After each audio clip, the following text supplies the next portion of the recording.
దేవుని నామానికి వందనాలండి. పాస్టర్ గారికి కూడా వచ్చిన సహోదరులకు వందనాలండి. ఈరోజు కొరకు ఏర్పాటు చేయబడిన వాక్యభాగ్యము కీర్తన 107:1-9 వరకు చదువుకుందామండి. యెహోవా దయాళుడు, ఆయనకు కృతజ్ఞతాస్తుతులు చెల్లించుడి.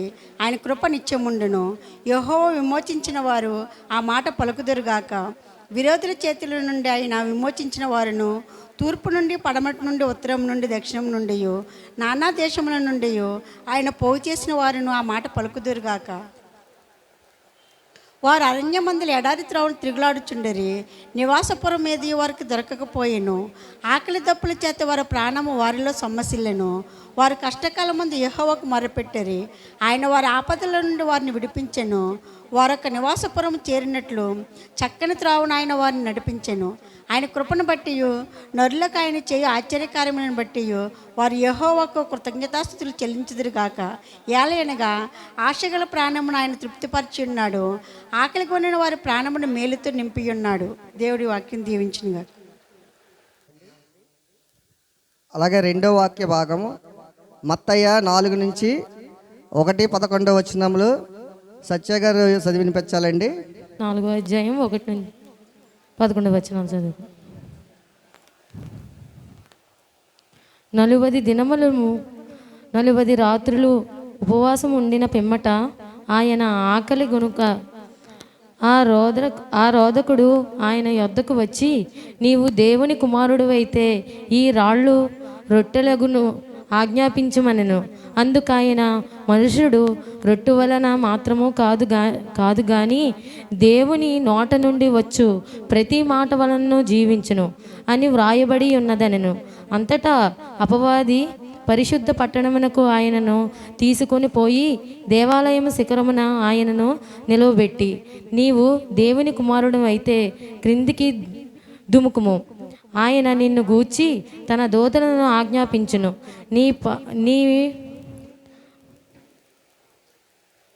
నీ పాదం ఎప్పుడైనను రాతికి తగులకుండా వారు నిన్ను చేతులతో ఎత్తుకొందురు అని వ్రాయబడి ఉన్నదని ఆయనతో చెప్పెను. అందుకు యేసు, ప్రభువైన నీ దేవుని నీవు శోధింపవలదని మరి ఒక చోట వ్రాయబడి ఉన్నదని వానితో చెప్పెను. మరలా అపవాది మీకిలాగా ఎత్తైన యొక్క కొండ మీదకు ఆయనను తోడుకొని పోయి ఈ లోకరాజ్యమునన్నిటినీ వాటి మహిమను ఆయన చూపి, నీవు సాగిలపడి నాకు నమస్కారము చేసిన ఎడల వీటినన్నిటినీ నీకిచ్చదనని ఆయనతో చెప్పగా, యేసు వానితో, సాతానా పొమ్ము, ప్రభువైన నీవు దేవుని మొక్కి ఆయనను మాత్రము సేవింపవలెను అని వ్రాయబడి ఉన్నదనెను. అంతటా అపవాది ఆయనను విడిచిపోగా, ఇదిగో దేవదూతలు వచ్చి ఆయనను పరిచర్య చేసిరి. దేవుడు పరిశుద్ధ వాక్యం దీవించును గాక. ఆమేన్. విజ్ఞాప ప్రార్థన దైవజనరాల్లో వచ్చి నడిపించాలని కోరుచున్నామండి. ప్రార్థన చేసుకున్నాను.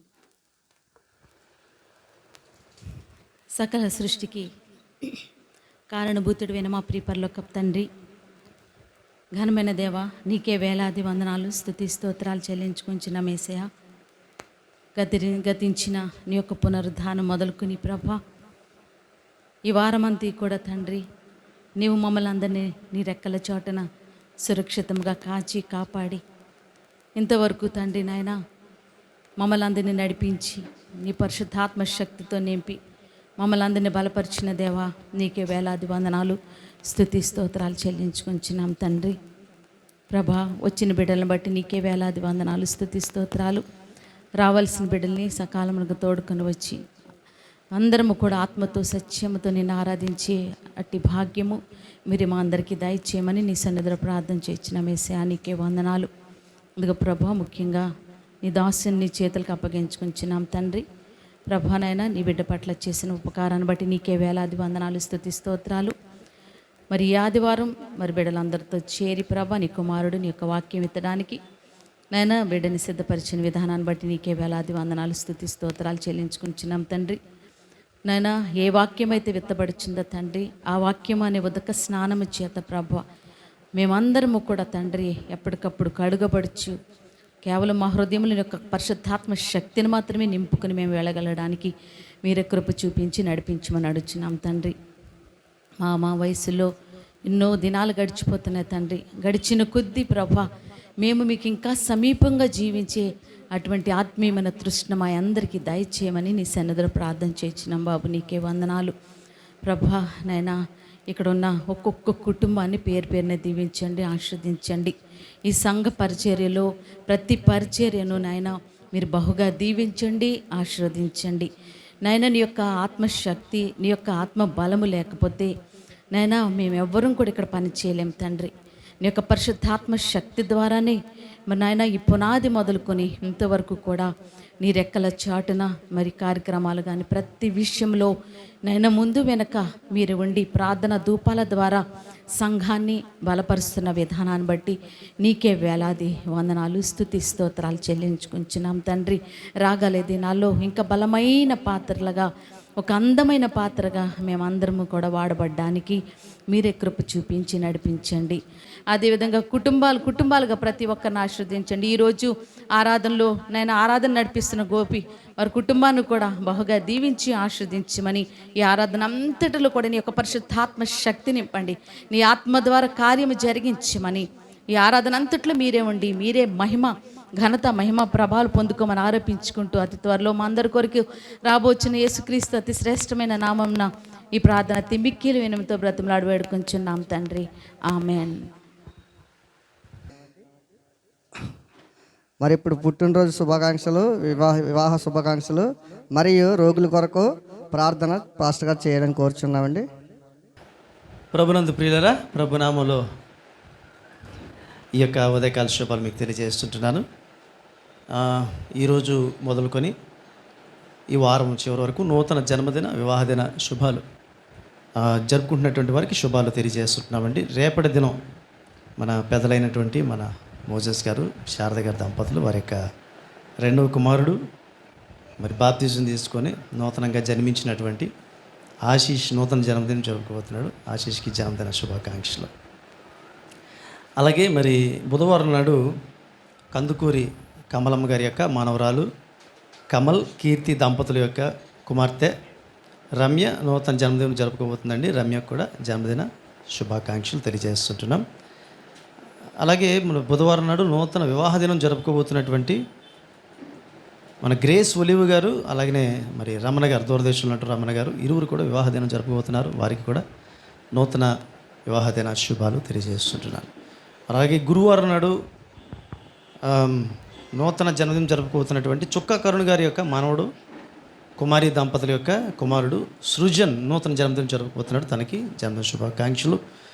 అలాగే శనివారం నాడు నూతన జన్మదినం జరుపుకోబోతున్నటువంటి కాటూరి అమ్మాజీ గారి మనవడు, అలాగే మరి కాటూరి దివ్య, దూరదేశంలో ఉన్నటువంటి కువైట్లో ఉన్నటువంటి దివ్య విజయబాబి దంపతుల యొక్క కుమారుడు ఎనోష్ నూతన జన్మదినం జరుపుకుంటున్నాడండి. తనకు కూడా జన్మదిన శుభాకాంక్షలు. వీరితో పాటు ఇంకెవరున్నా వారందరూ కూడా జన్మదిన వాదిన శుభాకాంక్షలు. మహాలక్ష్మి గారు వచ్చి పాట పాడాలని కోరుచున్నాం.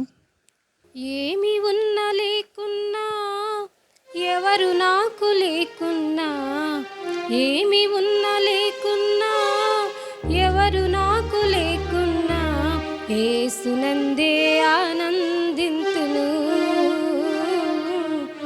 యేసయ్యనే ఆరాధింతును,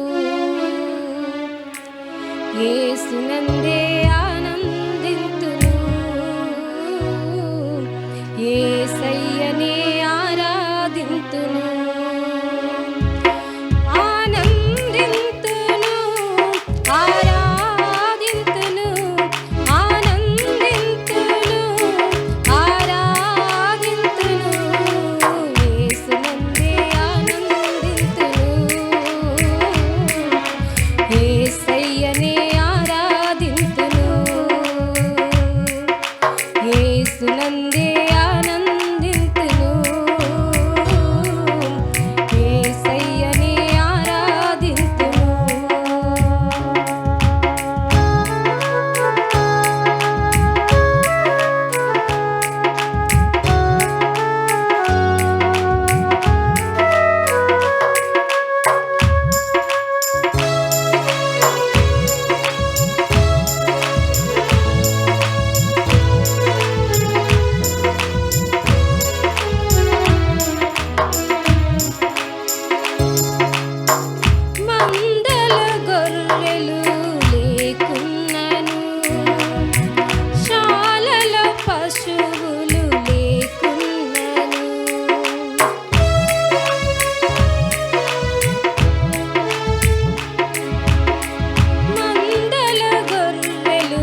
సరే ప్రార్థన చేద్దాం. సర్వశక్తిమంతుడా, ప్రేమమేడా, నీకు వందనాలు స్తోత్రాలు చెల్లిస్తుంటున్నాం ప్రభా. ఇదిగో నాయన తండ్రి, నీ పాదాల చెంతకు తీసుకురాబడిన కానుకలను బట్టి నీకు వందనాలు స్తోత్రాలు. ఇగో నాయన ఇక్కడ నీ సమక్షంలో నిలబడిన ఈ బిడ్డలను బట్టి నీకు వందనాలు స్తోత్రాలు నాయన. నీ ఈ యొక్క స్వార్థ పరిచయ నిమిత్తం ప్రభా, నీ బిడ్డలు ప్రభా ప్రేమతో నాయన నిన్ను ప్రేమించి ఇచ్చినటువంటి ఈ కానుకలను దీవించండి. ఇచ్చిన బిడ్డలకు నాయన తండ్రి, ముఖ్యంగా ఇక్కడ నిలబడిన బిడ్డలు నూరంతుల ఆశీర్వాదాలతో బిడ్డలు నడిపించడం వేడుకొని నడుచున్నాం. ఇవన్నీ యామాల పద్మగారు నాయన ప్రభా, మరి చాలా తనైనా నిలబడలేనటువంటి స్థితిలో నీ బిడ్డ ఉన్నారు. చాలా వేదన పూరితంగా నాయన ప్రభా, మరి వారు ఎదుర్కొంటున్నటువంటి సమస్య కోసం మేము ప్రార్థన చేస్తున్నాం. ప్రతి సమస్యకు పరిష్కారం నీ దగ్గర ఉంది. ప్రతి సమస్య, అనారోగ్య బలహీనత నన్ను స్వస్థపరచగలిగేటువంటి శక్తిమంతుడు ప్రభా నువ్వు. దయతో ఒక్కసారి ఆ బిడ్డను ముట్టి స్వస్థపరచడం వేడుకుంటున్నాం. అలాగే నాయన ప్రభా, ఈ కానుకలు ఈ యొక్క ప్రభా స్వార్థ వ్యాప్తి నిమిత్తము నాయన మరి యొక్క మందిర పరిచయం నిమిత్తం ప్రభా విరివిగా వాడబడ్డ నీ కృపా సహాయం దయచేయమని వేడుకొనుచు 30 దంతులుగా 60 దంతులుగా 100 దంతులుగా నీ బిడ్డలను ఫలింపచేయమని వేడుకుంటూ నజరేయుడగు యేసు పరిశుద్ధ నామములో అతి మిక్కిలి వినయంతో ఈ ప్రార్థన అడిగి వేడుకొనుచు ఉన్నాం తండ్రి, amen. God bless you. Ramesh గారు వచ్చి సాంగ్ పాడ వినిపించాలని కోరుచున్నామండి.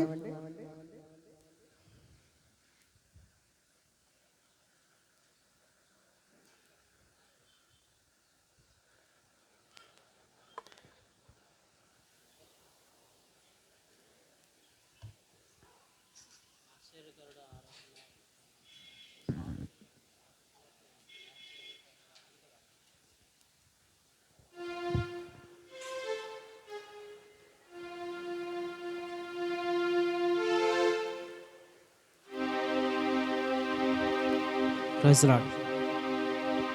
హల్లెలూయా.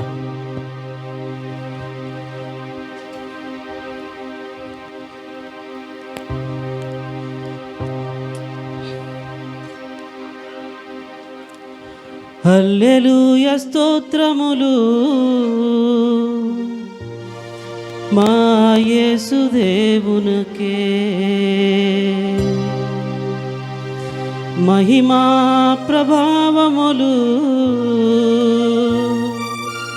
దేవగొర్రె పిల్లకే. ఆశ్చర్యకరుడా ఆరాధ్య దైవమా మా యేసుక్రీస్తు ప్రభువా.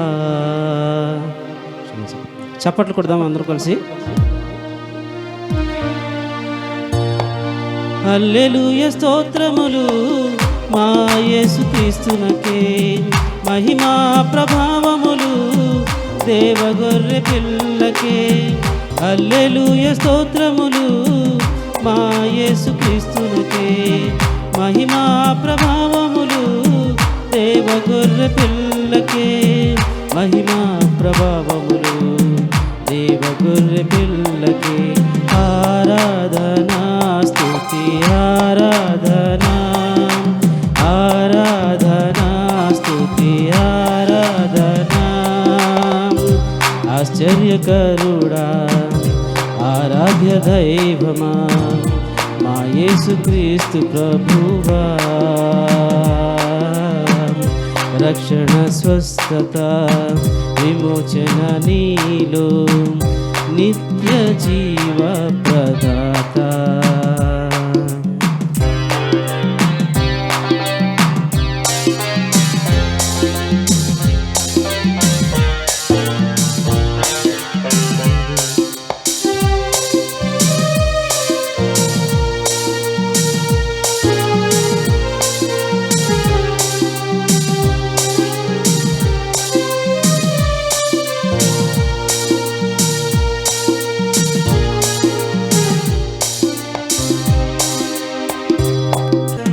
గాలి తుఫానులు నీకు లోబడినవి, భయపడకూడన్నావు. నీళ్ళపై నడిచి వచ్చి పేతురును కూడా నీళ్ళపై నడిపితివి. గాలి తుఫానులు నీకు లోబడినవి, భయపడకుడన్నావు. నీళ్ళపై నడచి వచ్చి పేతురును కూడా నీళ్ళపై నడిపితివి. హల్లెలూయా స్తోత్రములు మా యేసుక్రీస్తునకే, మహిమా ప్రభావములు దేవ గొర్రె పిల్లకే. హల్లెలూయా స్తోత్రములు మా యేసుక్రీస్తునకే, మహిమా ప్రభావములు దేవ గొర్రె పిల్లకే. మహిమా ప్రభావములు దేవ గొర్రె పిల్లకే. ఆరాధనా స్తుతి ఆరాధనా, ఆరాధనా స్తుతి ఆరాధనా, ఆరాధనా స్తుతి ఆరాధనా, ఆరాధనా స్తుతి ఆరాధనా. స్తోత్రం నాయన తండ్రి, ఈ సమయం ఇచ్చినందుకు నీకు వందనాలు ప్రభువా. నాయన గడిచిన కాలం అంతను ఎంతగానో సజీవుల రెక్కల్లో మమ్మల్ని అందరినీ నాయన సంఘాన్ని, సంఘ బిడ్డల్ని, సంఘ కాపరిని కూడా ఎంతగానో నాయన మరి కాచి కాపాడిన విధానాన్ని బట్టి నీకు వందనాలు నాయన. నాకు ఇచ్చిన ఈ సమయాన్ని బట్టి కూడా నీకు వేలాది వందనాలు స్తోత్రాలు చెల్లించుకుంటున్నాను తండ్రి. నాయన మరి వారం అంతా కూడా నాయన నీ కృపలో ఎంతగానో భద్రపరిచి నాయన మమ్మల్ని సకాలంగా మళ్ళీ తోడుకుని వచ్చావు ప్రభువా. ఈ సంఘానికి ప్రభువా ప్రతి ఒక్క బిడ్డ నాయన గుప్పులు ఇప్పి నీ యొక్క నాయన అర్పణలు అర్పించినందుకు వందనాలు స్తోత్రాలు నాయన. ఇవ్వలేని బిడ్డలకు మరొక తరుణం దయచేయమని అడుగుతున్నాను తండ్రి. నాయన ఎందుకు నా ప్రభువా ఈ ప్రార్థన, నీ చిన్న ప్రార్థన చేర్చుకుని స్తుతి ఘనత మహిమ ప్రభావాలు పొందుకోమని యేసు పరిశుద్ధ నామములో అడుగుతున్నాను తండ్రి. ఆమేన్. మరి ఇప్పుడు మన మధ్యన ఉన్న మోసెస్ గారు వచ్చి ప్రకటనలు తెలియచేయాలని కోరుచున్నామండి.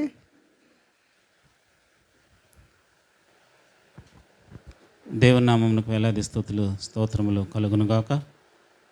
కూడి వచ్చిన సంఘ బిడ్డలందరికీ ప్రత్యేకమైన వందనాలు, ఉదయకాల శుభాలు తెలియజేస్తున్నాం. నూతనముగా వచ్చిన వారికి ప్రత్యేకమైన స్వాగతాన్ని పలుకుతున్నాము. మరొక విషయం ఏంటంటే మన మధ్య మరి అమ్మగారు శ్రీవల్లి అమ్మగారి గురించి దైవజనులు చెప్పారు. మరి అమ్మగారి గురించి ఒక ప్రత్యేకమైన శ్రద్ధ ఆ కుమారుడు కూడా తీసుకొని నా సంఘములో మరి అందరి ప్రార్థన సహకారాలు కోరినప్పుడు, సంఘమంతా ప్రత్యేకించి ప్రార్థన చేసినప్పుడు మరి దేవాతి దేవుడు మన యొక్క విజ్ఞాపనలు విన్నపాలు విని తిరిగి మరలా సహోదరి మన మందిరంలోకి వచ్చి మనతో పాటు కూర్చొని ఆరాధన చేసే గొప్ప భాగ్యాన్ని ఇచ్చింది. నిజంగా చాలా సంతోషము, చాలా సంతోషం. నేను కూడా ఆ సమయంలో హాస్పిటల్లో ఆ బెడ్ మీద ఉన్నప్పుడు ఈ హాస్పిటల్ కాదు ఆ హాస్పిటల్ ఇవన్నీ చెప్తున్నాను, కొంచెం టైం తీసుకుంటుందని మరొకరు అనగదు. ఎందుకంటే దేవుడు మన మందిరంలో లేదా మన కుటుంబాల్లో చేస్తున్న ఆశ్చర్యకార్యాలను మనం చెప్పకుండా ఎన్ని ప్రసంగాలు విన్నా ఏం చేసినా అదంతా అంత పెద్ద గొప్పతనం ఏం కాదనిపిస్తుంది. ఎందుకంటే ఆయన చేసిన మహిమ లాంటిది, ఆయన గొప్పతనం లాంటిది. ఎందుకంటే ఆ బిడ్డను నేను చూశాను, నేను స్వయంగా నేను ఇంకా పెద్దలైన వారు వెళ్ళి చూసాం. ఇంక బ్రతకదు, ఇక్కడ కాదు అక్కడ కాదు ఇక్కడికి తీసుకెళ్ళండి అని చెప్పి వారు చెప్తున్నప్పుడు ఆ కుమారుడు పడిన వేదన అంతా ఇంత కాదు. ఒకసారి వివాహం అయిన తర్వాత జనరల్గా భార్యను ఎత్తుకొని ఆ బిడ్డలతోటి సాంసారిక జీవితాన్ని గడుపుతూ ముందుకు కొనసాగుతూ తల్లిని తండ్రిని నెగ్లెక్ట్ చేసే రోజులు ఇవి. అలాంటి దినాల్లో కూడా అతడు ఒక పక్క సంఘ కార్యక్రమాలు, ఒక పక్క భార్య బిడ్డలను చూసుకుంటూ, ఒక పక్క తల్లి తండ్రి వాళ్ళ యొక్క క్షేమాభివృద్ధి చూసుకుంటూ ఆ విధంగా ఎన్నో మదన పడుతూ మరి మనందరినీ ప్రార్థన రిక్వెస్ట్ కోరుతూ ఇదే స్థానంలో నిలబడి కన్నీటితో ఏడ్చాడు. సాక్ష్యం చెప్తూను ప్రార్థన రిక్వెస్ట్ అడిగాడు. అందరికీ తెలిసిన విషయం అది. సో ఆ విధంగా తన యొక్క కన్నీటిని దేవుడు చూశాడు, విన్నాడు ఆ యొక్క విజ్ఞాపనలు. సో ఈరోజు సజీవురాలుగా మన మధ్య మరి నిలబడిందంటే కారణం మరి ఆ యొక్క చిన్నవాడు, వయసులో చాలా చిన్నవాడు అయినా కూడా మరి చిన్న పెద్దని కదా అతనిలో ఉన్న ఆ యొక్క డెడికేషన్, మందిరం పనులు కానీ లేదంటే కుటుంబ బాధ్యతలు కానీ, కుటుంబమే కాదు ఇంకా ఇతరత్ర అనేక బాధ్యతలు కూడా నెత్తి మీద వేసుకొని చేస్తూ ఉంటాడు. మనందరికీ చాలాసార్లు సాక్ష్యాల ద్వారా కూడా చెప్పడం జరిగింది. మనం కూడా దైనందిన జీవితంలో చూస్తూ ఉంటాం. ఒక ప్రత్యేకమైన వ్యక్తి గురించి పొగుడుతున్నారు అని అనుకోవద్దు, కానీ ఇది వాస్తవం. ఓకే, మరి ఎనీవే దేవాది దేవుడు చేసిన గొప్ప మేలును బట్టి ఒకసారి అందరం చప్పట్లు కొడదామండి. Thank you one and all. అదేవిధంగా గత వారము రక్షణ పొందిన బిడ్డలు ఉన్నారు మన మందిరంలో 4. దయించి ముందుకు రావాల్సిందిగా కోరుతున్నాము. రైసలాడు దేవునికి స్తోత్రం కలుగును గాక. ఆ బాప్తిస్మం ఎలా జరిగిందో ఒక మాట మీరే చెప్పండి, తర్వాత అక్కడ ఎలా జరిగిందో. ఇక బాప్తిస్మ కార్యక్రమంకి చాలామంది కూడా మన సంఘంలో చక్కని స్పందన కనిపించింది. అనేక మంది వచ్చారు. చాలా సంతోషం. అందరి కనుల ముందుగా మరి బాప్తిస్మం తీసుకోవడం జరిగింది. అదేవిధంగా అక్కడ ఒక మైక్ కూడా పెట్టి దైవజనులు వాక్యం చదువుతున్నాడు, పాటలు పాడుతున్నప్పుడు వారిని ప్రత్యేకమైన ప్రశ్నలు కొన్ని అడగడం జరిగింది. నువ్వు నిజంగా మరి ఎవరి ప్రోద్బలం లేకుండా నీ సొంత రక్షకుడిగా నువ్వు అంగీకరిస్తున్నావా, ఎవరైనా ప్రోద్బలంతో నువ్వు చేస్తున్నావా? ఎందుకంటే బయట అవుట్ సైడ్ బాప్తిసాలు తీసుకుంటున్నప్పుడు ఇవి చాలా అవసరం. ఆ విధమైన క్వశ్చన్లు వేస్తున్నాడు. అనేక మంది అక్కడ నిలబడ్డ వాళ్ళు విన్నారు ఈ మాటలు. విని వీళ్ళ ప్రమేయం ఏమీ లేకుండా వాళ్ళు సొంతంగానే చేస్తున్నారు, అంటే బయట మతాలు మార్చేస్తున్నారు, మనుషులు ఇచ్చేస్తున్నారు అనే ఒక అపోహ ఉంది. సో దానికి అడ్డుకట్ట వేయడానికి కోసం అడిగిన ప్రశ్నలకి మరి వారందరూ విన్నారు. వీరు కూడా చక్కగా జవాబులు చెప్పడం జరిగింది అందరి సమక్షంలో. మరి దేవాతి దేవుని చాలా భయంకరమైన అక్కడ అలలు అవన్నీ ఉన్నప్పటికీ కూడా ప్రభు కృప చూపించి చక్కగా ఆ కార్యక్రమాన్ని జయకరంగా జరిగించిన విధానాన్ని బట్టి వేలాది స్తుతులు స్తోత్రాలు. కూడి వచ్చిన అందరికీ కూడా ప్రత్యేకమైన వందనాలు తెలియజేస్తూ ఉన్నాను. థ్యాంక్ యూ అండి. మరి చాలా చక్కగా మరి మీరు బాప్టిస్మ కార్యక్రమం జరిగిందని చెప్పడానికి చాలా సంతోషిస్తున్నాను. మీలో చాలామంది వచ్చారు. మరి ఆ సముద్ర అలల మధ్య మరి బాప్టిస్మ ఇవ్వడం అంటే అదొక థ్రిల్లింగ్ ఎక్స్పీరియన్స్. మరి ఆ థ్రిల్లింగ్ ఎక్స్పీరియన్స్లో వీరు సహకరించారు, సంఘ బిడ్డలు సహకరించారు, ముఖ్యంగా యవనస్తులు సహకరించారు. సరే, ప్రార్థన చేద్దామండి. తలలో ఉంచండి, కళ్ళు మూసుకోండి. వీరి యొక్క రక్షణ విషయంలో మనం ప్రార్థన చేయటం అనేటువంటిది మన బాధ్యత. చిన్న ప్రార్థన చేద్దాం. సర్వశక్తివంతుల కృపగల తండ్రి, నీకు వందనములు స్తోత్రములు చెల్లిస్తుంటున్నాం. ఇదిగో నాయన ప్రభా, దేవుడమ్మ గారు, ఈశ్వరి గారు, అలాగే నాగలక్ష్మి, అలాగే ప్రభా తన నాయన ఆశీష్, ఈ బిడ్డలందరికీ నాయన మరి బాప్తిస్మం ఇవ్వడానికి నీవు చూపించిన మహాకృపను బట్టి నీకు వందనాలు స్తోత్రములు. ఇదిగో నాయన ఈరోజు మొదలుకొని ఈ బిడ్డలు నూతనంగా సంఘంలో నాయన ప్రభా తండ్రి సంఘ బిడ్డలు అయినప్పటికీ కూడా తండ్రి నాయన బాప్తిస్మం అనుభవంలో నూతన జన్మ అనుభవంలోకి వెళ్ళారు నాయన బిడ్డలు. నాన్న పాతవి గతించినదిగో సమస్తము కొత్త వాయనని 2 కొరింథీ 5:17 చెప్పినట్లు ప్రభా బిడ్డలు నూతనమైన సృష్టి ప్రభా నాయన తండ్రి నాయన. మరి ఈ అనుభవంలో ఒక అద్భుతమైనటువంటి రీతిలో ప్రభా ఈ బిడ్డలు అనేక ఆత్మలను ప్రభా తండ్రి సంపాదించే బిడ్డలుగా గొప్ప నీ కొరకు నాయన తండ్రి బూదిగంతములు గొప్ప సాక్షులుగా ఉండేటట్లు వీరు అనేకులను శిష్యులుగా చేయగలిగేటువంటి స్థితిలో వీరు ఏ స్థితిలో ఉన్నను, ఏ ఉద్యోగంలోనూ, ఏ పని పట్లనూ నీ కొరకు పనిచేసేటువంటి గొప్ప పనివారుగా. అంతేకాదు నాయన బాప్తిస్మం తరువాత నాయన తండ్రి నీ యొక్క గొప్ప అద్భుతమైనటువంటి పోషణ, అద్భుతమైన రక్షణ, కాపుదల బిడ్డలు అనుభవించటం కూడా సహాయం చేయండి. ఊహించిన అద్భుత కార్యాలు బిడ్డల విషయంలో జరిగించమని కూడా బ్రతిమలాడుతూ వేడుకొని సమస్త ఘనత మహిమ ప్రభావాలు పొందుకొని బిడ్డలు నీ చేతులకు అప్పగిస్తూ ఈ కుటుంబాలు వీరిని ప్రోత్సహించిన వారి యొక్క కుటుంబాలను నీ చేతులకు అప్పగిస్తూ యేసయ్య అతి పరిశుద్ధ నామములో అతి మిక్కిలి వినయంతో నాయన మరి ఈ బాప్తిస్మం విషయంలో సహకరించిన బిడ్డలు నాయన తన ప్రయాసపడి నాయన బీచ్ వరకు వచ్చిన బిడ్డలు అక్కడ సహకరించిన ప్రతి బిడ్డలను బట్టి నీకు వందనాలు. వారందరినీ కూడా నువ్వు దీవించి ఆశీర్వదించమని, సహకరించిన పెద్దలందరినీ దీవించి ఆశీర్వదించమని యేసయ్య పరిశుద్ధ నామములో మిక్కిలి వినయంతో ప్రార్థన వేడుకుంటున్నాం తండ్రి. ఆమేన్. తండ్రి, కుమార, పరిశుద్ధాత్మ త్రియేక దేవుని యొక్క కాపుదల, సకల దీవెనలు, సమస్త ఆశీర్వాదములు సదాకాలము మీకెల్లరికి తోడే కాపాడి నడిపించుగాక. Amen, amen, amen. Praise lord. మరి కుడి చేతి హస్తమునిస్తూ మరి మన సంఘంలోనికి ఏ బిడ్డలను చేర్చుకుంటున్నామండి. ఆశీష్ వెల్కమ్, చప్పలు కొడదామండి. ఐశ్వర్య గారు welcome, and Nagalakshmi welcome, and Devudamma గారు వెల్కమ్. దేవుడిని బహుగా దీవించి ఆశీర్వదించి నడిపించుగాక. మంచి బైబిల్స్ కూడా ఉన్నాయండి ఇక్కడ తన అలవాటుగా. మరి మన సంఘ పెద్ద యవనస్తుడు మట్టపర్తి ప్రవీణ్ మరి ఒక బైబిల్స్ ఇచ్చాడండి. మరి బైబిల్ ఇందులో చదవలేనటువంటి వారు ఎవరంటే దేవుడమ్మ గారు, నాగలక్ష్మి చదవలే కదమ్మా. మీ ఇద్దరూ మరి ఎవరి చేత చదివించుకోవాలా, సరేనా? ఓకే, చప్పట్లు కొడదామండి వీరికి ఇస్తున్నప్పుడు. ప్రవీణ్ నీ చేతుల మీద ఇస్తావా? ఓకే. సో మరి బైబిల్స్ ఏర్పాటు చేసిన ప్రవీణ్ కూడా ప్రత్యేక వందనాలు తెలియజేస్తున్నాం. రాలేరులేండి, వారు స్పెషల్గా వస్తారులేండి, రాలేరులేండి.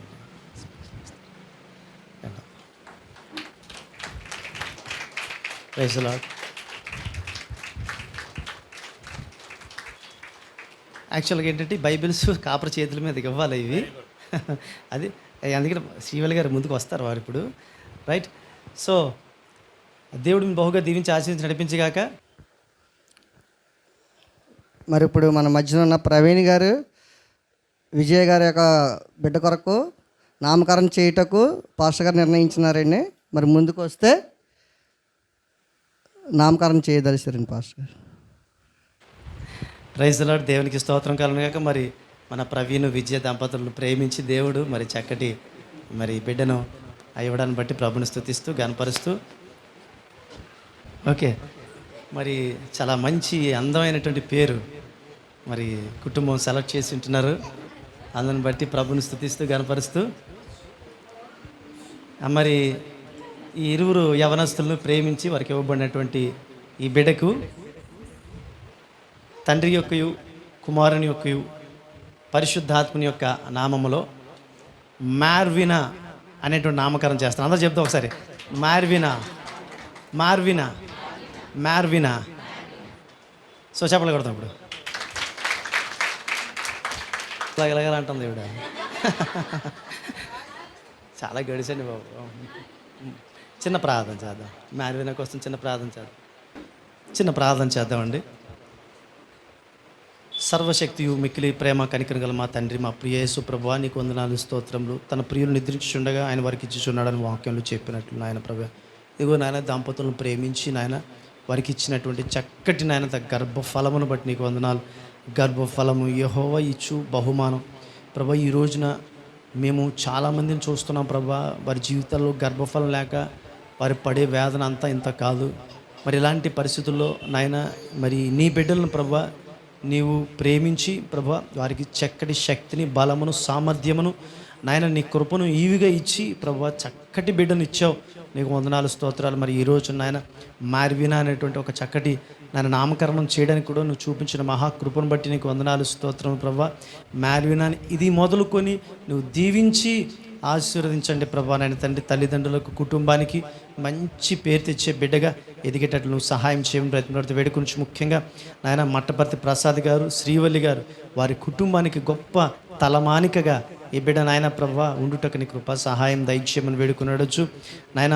మరి ఈ బిడ్డను బహుగా హెచ్చించి ఆశీర్వదించి అభివృద్ధిపరిచి బాగా ఉన్నత చదివి ప్రభా ఈ కుటుంబ గౌరవానికి మరిన్ని వన్నెలు దిద్దుటకు నువ్వు సహాయం చేయమని యేసు నామములో వేడుకుంటున్నాం తండ్రి, ఆమేన్.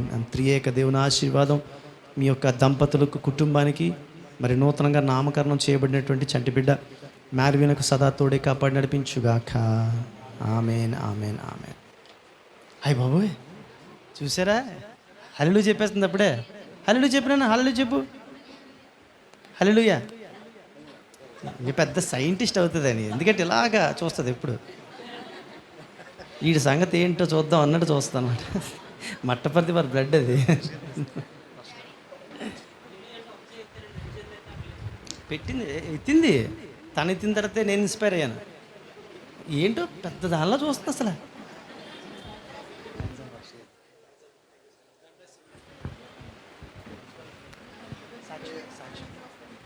మరి ప్రవీణ్ గారు ఒక తల్లి గారు చిన్న సాక్ష్యం చెప్తారండి. శ్రీవల్లి గారు అనుకున్నారు, మరి వారు వచ్చి ముందుకు వచ్చి సాక్ష్యం చెప్పదలుచున్నారని కోరుచున్నామండి. ఇక్కడ మనకి ఎంత గొప్ప సాక్ష్యం అంటే, మన సంఘం అందరం కూడా ప్రేయర్ రిక్వెస్ట్ ద్వారా కాదు, మన తల్లి అనే ఒక బాధ్యతతో మనందరం కూడా కన్నీటి ప్రార్థనని దేవుడి జ్ఞాపకం చేసుకుని, అసలు అమ్మ ఈరోజు నేను అమ్మ గురించి ప్రార్థన చేసినప్పుడు ఇదే అనుకున్నాను, ఒక సజీవ లెక్కలో ఉంచి అమ్మని ఇలా నిలబెట్టి సాక్ష్యం చెప్పాలి అని. ఆ సాక్ష్యాన్ని తల్లి పట్ల మనకిచ్చాడు ఈరోజు. ఎంత గొప్ప సాక్ష్యం అంటే, మన యొక్క ఆత్మీయమైన స్థితిని ఇంకా పెంపొందింప చేసుకోవడానికి సజీవ సాక్షిగా ఈ తల్లిని మన మధ్య నిలబెట్టారు. అందరూ ఉపవాస ప్రార్థనలు కానివ్వండి, వ్యక్తిగతంగా ప్రతి కుటుంబం ఇది మా తల్లి అనే ఆ ప్రేమతో అందరు చేసిన ప్రార్థనకి మరి తల్లి పట్ల, మరి బిడ్డలు భర్తగా, మరి ప్రసాద్ గారు నాన్నగారు ఒక భర్తగా, ఇంత బాధ్యత కలిగిన ఒక భర్త అంటే ఆయనే. మరి అమ్మ గురించి కన్నీటితో ప్రార్థన చేస్తున్నాను. ఒక భర్త ప్రార్థన, ఒక బిడ్డల ప్రార్థన, సంఘ ప్రార్థన. ఒక సంఘం కాదండి, వైజాగ్ సంఘాలు ప్రార్థన చేసే, నర్సాపూర్ మా సంఘాలు ప్రార్థన చేసే, మన సంఘము మరి ఆధ్యాత్మికంగా ఎదుగుతున్న మన ఈ సంఘము కన్నీటితో బాధ్యతాపూర్వకంగా మరి ఈ కుటుంబం ఈ స్థలం కొరకు నిందించబడ్డారు, దూషించబడ్డారు, చెడ్డ మాటలలో పలకబడ్డారు. అయినప్పటికీ మరి ఈ కుటుంబం ద్వారా మనం ఇక్కడ నిలబడడానికి ఒక కుటుంబాన్ని దేవుడు ఏర్పాటు చేసుకున్నాడంటే మరి ఈ కుటుంబాన్ని బట్టి మనం ఎంతగానో మరి దేవుని స్తుతించాలి. సజీవ సాక్ష్యంగా నిలబడిన అమ్మ కొరకు రాగల దినాల్లో మన పరిచర్యలో ఇంకా బలంగా మరి కుటుంబం వాడబడచ్చు. అమ్మ కూడా మరి మనల్ని బలంగా ప్రార్థన ద్వారా, ఎందుకంటే దేవుని దగ్గరికి వెళ్ళి తిరిగి వచ్చేసారు ఆవిడ. మన కొరకు గొప్ప సాక్ష్యం, ఒక ప్రార్థన తల్లి. ఆ బాధలో ఆ విరిగి నలిగిన హృదయముతో మరి సజీవ లెక్కలో కాచి కాపాడబడ్డం, అది దేవునికే గొప్ప ఘనత మహిమ కలుగును గాక. మరి ఈ బిడ్డ కొరకు మనందరూ ఒక్కసారి పరిశుద్ధాత్మ శక్తిని పొందుకుని మనందరం కూడా ఒక్కసారి హల్లెలూయా చెప్దామండి. హల్లెలూయా, హల్లెలూయా, హల్లెలూయా, హల్లెలూయా. మరి అమ్మ మరి ఆవిడ యొక్క అనుభవ సాక్ష్యాలు మన మధ్యనే పంచుకుంటారు. చెప్పండి.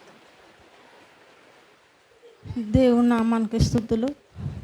ఈ అవకాశం ఇచ్చిన ప్రత్యేకించి దైవజనులకి, సంఘానికి నా వందనాలు చెల్లించుకుంటాను. మరి ఈ దినాన్ని ఇలా నేను నిలబడ్డానంటే నా సాక్ష్యం మీరు వినండి. మరి ఇంట్లో అందరికీ జ్వరాలు వచ్చి తగ్గిపోయాయి. లాస్ట్ నాకు జ్వరం వచ్చింది. ఆ జ్వరం వచ్చాక 3 రోజులు అలాగే ఉంది, తగ్గింది. 3వ రోజున సాయంత్రం 6 గంటల దాకా 7 గంటల దాకా అటు ఇటు తిరిగాను. అన్ని మొక్కలు నీళ్ళు వేసుకున్నాను, కూర్చున్నాను. చాలా ఆ పని చేశాను 7 దాకాని.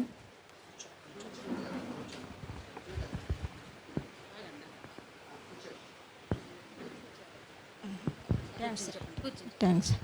7 దాకా అటు ఇటు తిరిగి ఆ పని చేశాను. 7 గంటలకి జ్వరం కొంచెం ఎక్కువ అయ్యింది. అయితే జ్వరం అవగానే మా అల్లుడు జనరల్ హాస్పిటల్ నుంచి డాక్టర్ ఇండిషన్ చేయడానికి తీసుకొచ్చారు. తీసుకొస్తే ఆయన వచ్చి ఇండిషన్ ఇచ్చిన 15 నిమిషాల్లో ఒళ్ళంతా చల్లబడిపోయి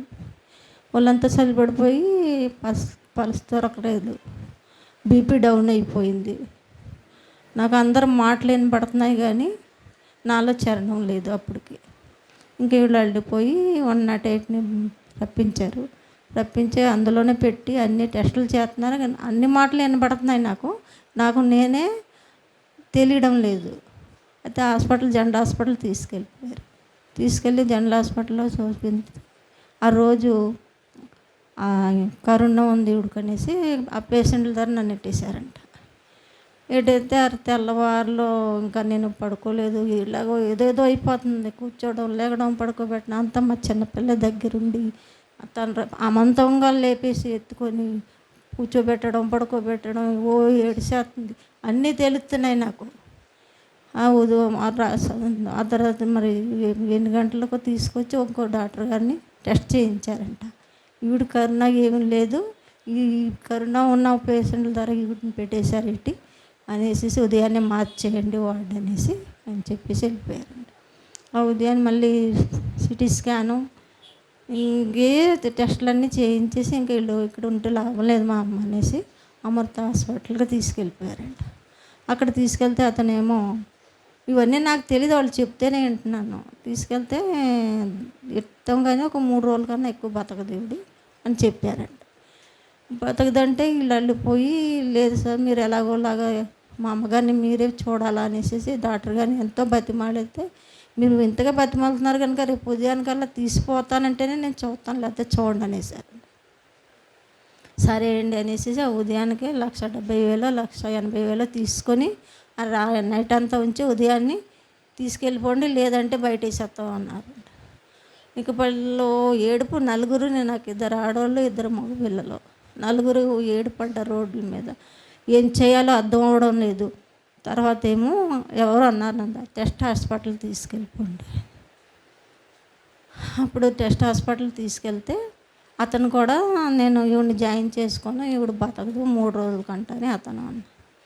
జాయిన్ చేసుకున్నంటే చాలామందిని ఆయన బతిమాలు చేసుకొని అన్నారు చాలామంది. అలాగా హాస్పిటల్ కట్టించిన ఎమ్మెల్యే గారితో రికమెండింగ్ చేస్తే అప్పుడు జాయిన్ చేసుకొని 3 రోజున ఈవిడిని తీసుకెళ్ళిపోతానంటేనే నేను జాయిన్ చేస్తాను, 3 రోజులకు మట్టుకు ఈవిడి బతకదు అని ఆ డాక్టర్ గారు చెప్పేశారు. సరే సార్, నువ్వు ఇక్కడ కాదు అమెరికా తీసుకెళ్ళి 50 లక్షలు ఖర్చు పెట్టినా మీ అమ్మ మీకు దక్కదు అనేసి, సరేనంటే 3 రోజులైనా ఉంచండి అని అనేసి ఉంచితే 3వ రోజుల్లో కొంచెం మార్పు వచ్చిందంట. మార్పు వచ్చి అలాగా 10 రోజులు ఎంతో పెట్టారు. ఎవరో వస్తున్నారంటే చూస్తున్నారు వెళ్తున్నారు, కానీ నాకు మట్టుకు తెలియదు ఎవరు వచ్చినా ఏం చూసినానేమో. ఒక వారం పోయాక నాకు తెలివి వచ్చి ఆనవాళ్ళు కట్టాను, పిల్లల్ని వాళ్ళని ఆనవాళ్ళు కట్టాను. కట్టాక ఎటేటో పెట్టేసి చేస్తే ఆ నర్సుని తన్నేసానంట, ఆ నర్సుని తిట్టేసేదాన్నంట, చాలా చేసేసేదాన్నంట. అలాగా చేసినప్పుడు అప్పుడు 10వ రోజుకి నేను మంచిగా మా మనసులో పడి మారానంట. అప్పుడు 10 రోజులు పోయాక మీరు బాగా అయిపోయారు, మీ అమ్మగారు తీసుకెళ్ళిపోండి, కానీ 6 నెలల దాకా ఈవిడి మంచం మీద నుంచి లేగదు, అన్నీ మంచం మీదే అన్నారు. అలాగే తీసుకొచ్చారు, దేని మీద అంబులెన్స్ మీదే తీసుకొచ్చారు, దాని మీదే పడుకోబెట్టేశారు. ఆ రోజంతా అలాగే ఉన్నాను. 2వ రోజు కూడా మంచం మీద, 3వ రోజు నుంచి లేచిపోయి నాకు నేనే కూర్చుడిపోయి అన్ని పనులు నేనే, 3వ రోజు అన్ని పనులు నా పనులు నేనే చేసుకున్నాను. ఇంకా చూసుకోండి ఒక వారం పోయాక డాక్టర్ గారు హాస్పిటల్ తీసుకురమ్మన్నారు. వెళ్ళినప్పటికీ డాక్టర్ గారు ఆశ్చర్యపోయారు. అమ్మ, నీ జబ్బు ఏంటో నాకు ఇప్పుడు దాకా తెలలేదు, నీకు జబ్బుకు నేను మందు ఇవ్వలేదు, యాంటీబయాటిక్ మందు ఒకటే ఇచ్చాను, కానీ నువ్వు నమ్ముకున్న దేవుడే నిన్ను కాపాడాడు అని డాక్టర్ గారు ఇప్పటికే ఆశ్చర్యపోతారు. ఇప్పటికీ నీకు చాలా బాగుందమ్మా ఆరోగ్యం అనేసి. కానీ నాకు ఉన్నది ఒకటే, ఈ నడుం దగ్గర నుంచి పాదాల దాకా నొప్పులు, వీటి వల్ల నేను నడలేకపోతున్నాను, ఎక్కడికి కదలలేకపోతున్నాను. అసలు ఈ సాక్ష్యం చెప్పడానికి నేను ఈస్టర్ నెలలోనే వద్దాం అనుకున్నాను, కానీ నడలేకపోయాక రాలేదు. మరి నా బిడ్డలు నా కోసం ఎంతో కన్నీరు, చాలా కన్నీరు కార్చారు, ఏడ్చేసారు, రోడ్లు పడి తిండి కూడా లేదు వారం రోజుల బిడ్డల కంటే. చూసిన వాళ్ళందరూ చెప్పారు, అమ్మ బాబాయ్ నీకు నీ బిడ్డను చాలా అదృష్టమంటారు, నీ పిల్లలు అంత మంచివాళ్ళు అమ్మ. ప్రవీణ్ అయితే మరీని వదలలేదు ప్రవీణ్, ఇప్పటికీ నన్ను వదలడం ప్రవీణ్, ప్రతిదీ నన్ను ప్రవీణ్ రావడం. ప్రవీణ్, అమ్మ ఏం తిన్నావు, ఏం తాగావు, ఏం చేసావు అంత గల్లాడితే చూస్తాను పిల్లలు. ఆ దేవుడే నన్ను ఇంతగాని ఇలా నిలబెట్టుకొని సాక్ష్యం చెప్పించుకున్నందుకు వందనాలు. మరి నా కోసం ఎన్నో సంఘాలు ప్రార్థనలు చేశారు, చాలా సంఘాలు, తల్లిదండ్రులు, సహోదరులు ఎంతమంది చేసిన ప్రార్థనలు, ఏ బిడ్డ ప్రార్థన విన్నారో నా దేవుడు నన్ను మళ్ళీ జీవం పొచ్చి నన్ను బ్రతికించారు. కానీ నేను చేసుకున్న పాపమో తెలీదు, మళ్ళీ నన్ను 2వ జన్మ పుట్టినట్టే. నేను మీ అందరినీ చూస్తున్నానంటే నన్ను ఇదో గొప్పగా పరలోకం చూసినట్టే. నేను మరి నా కోసం ఈ సేవకులు కూడా చాలా ప్రార్థనలు చేసేవారంట, చాలాని. ఆయన కూడా తిండి లేకుండా ఆ వారం 10 రోజులు ఆ అరుగు మీద అలాగా దేకేసేవారంట, పిల్లలతో పాటు అతను కూడా. ఎందుకో దేవుడి పట్ల నా ప్రణాళిక ఏముందో మళ్ళీ నాకు జన్మ ఇచ్చారు దేవుడు. మీ అందరి దగ్గర ఇచ్చిన సాక్ష్యం చెప్పుకోవడానికి గొప్ప అవకాశం నాకు ఇచ్చినందుకు సేవకులకి నాకు వందనాలు, సేవకురాలకి నా వందనాలు, దేవుడు నా వందనాలు. ఇచ్చిన సాక్ష్యం దేవుడు దీవించును గాక. ఆమేన్.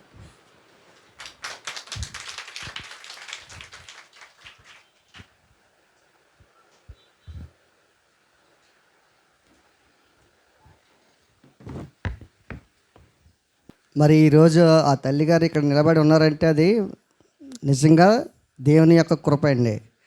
ఆ రోజు మేము ఆవిడ హాస్పిటల్లో ఉండగా మేము వెళ్ళామండి, నేను, మోసెస్ గారు, ఇంకా ప్రసాద్ గారు, ఇంకొక ఆయన ఎవరండి విజయ్ కుమార్ గారు, అందరం వెళ్ళాం. కానీ వాళ్ళని మనం పలకరించడానికి కూడా ఏమీ లేదండి. ఎందుకంటే వాళ్ళ టెన్షన్లో వాళ్ళు ఉన్నారండి. వాళ్ళ నలుగురు బిడ్డలు కూడా, నలుగురే బిడ్డలే కాదు, అల్లుడు గారు, తర్వాత ఇంకా వాళ్ళతో వచ్చిన బంధువులు, వీళ్ళందరూ మొత్తం అంతా కూడా సఫర్ అయిపోయి ఉన్నారండి.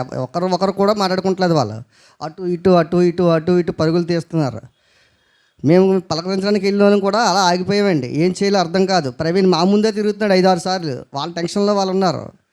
ఇంకా మేము అలా చూస్తుండగా చాలా సేపటికి మాకు ఏమనిపించి, పాపం ప్రవీణ్ ముందుకొచ్చి, ఏమనుకోకండి మీరు, మేము కొద్దిగా పట్టించుకోలేదని వాళ్ళ సిస్టర్ గారు వాళ్ళు వచ్చి చెప్పి ఇలాగా అమ్మగారిని తీసుకెళ్ళిపోమంటున్నారండి, చాలా ఇంకా బ్రతకదు అంటున్నారండి.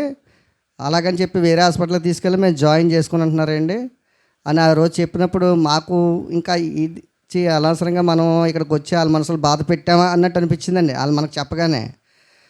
ఇంకా అలా టైంలోని వాళ్ళ పాపం ఎంతగానో ప్రయాసపడి రికమెండేషన్ చేద్దామని వాళ్ళతో వీళ్ళతో ఇంకా వాళ్ళ కంగారు వాళ్ళతో అనమాట అండి.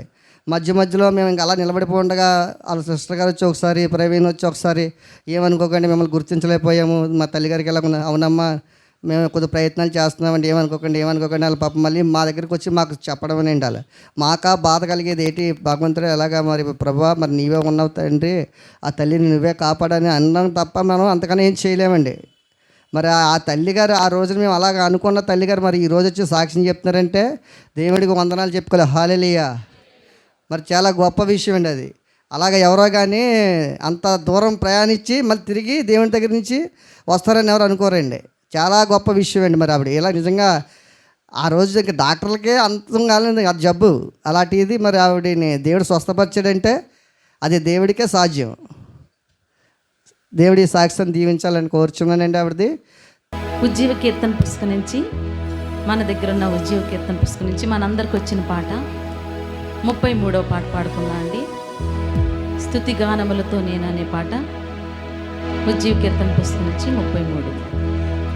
స్తుతి గానములతో నేను నా దేవుని స్తుతించెదను, నా జీవితమంతా ప్రభు కొరకైనే ఇలా జీవించెదను, ప్రభు కొరకై నిలచెదను.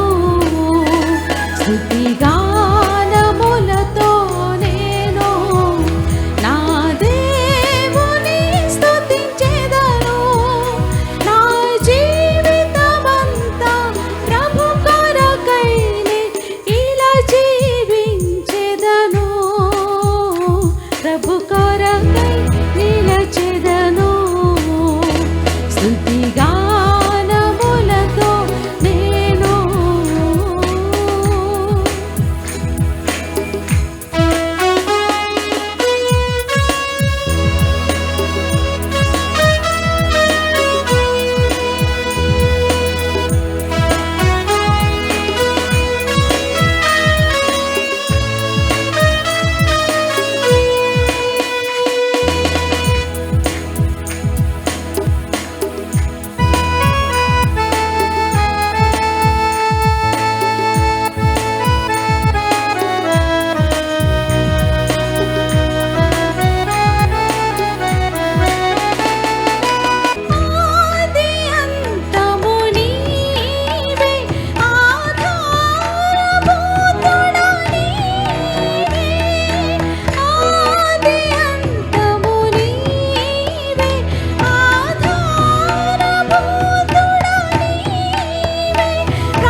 దైవజనులు చెప్తున్న వాక్యం కొరకు శారదా గారు వచ్చి చిన్న ప్రార్థన చేయాలని కోరుచున్నామండి. ప్రార్థన చేసుకుందామండి. సర్వశక్తి ఎమ్మికిలి కనికరం కలిగిన పరలోకపు తండ్రి, నీ ఘనమైన నామానికి వేలాది స్తుతులు స్తోత్రములయ్యా.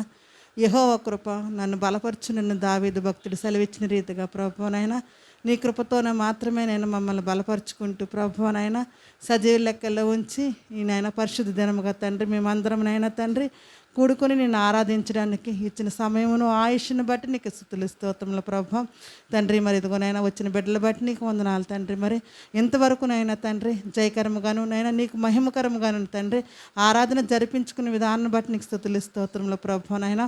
నీ దాసుల వాక్యం ఎత్తిపోతుండగా ప్రభునారా నూరంతల ఆత్మతో నింపి ప్రభు నీ పరిశుద్ధ ఆత్మ ద్వారా ప్రభునైనా వాక్యాన్ని నా తండ్రి మాకు వినిపింపు చేయమని అడుగుచున్నాం తండ్రి.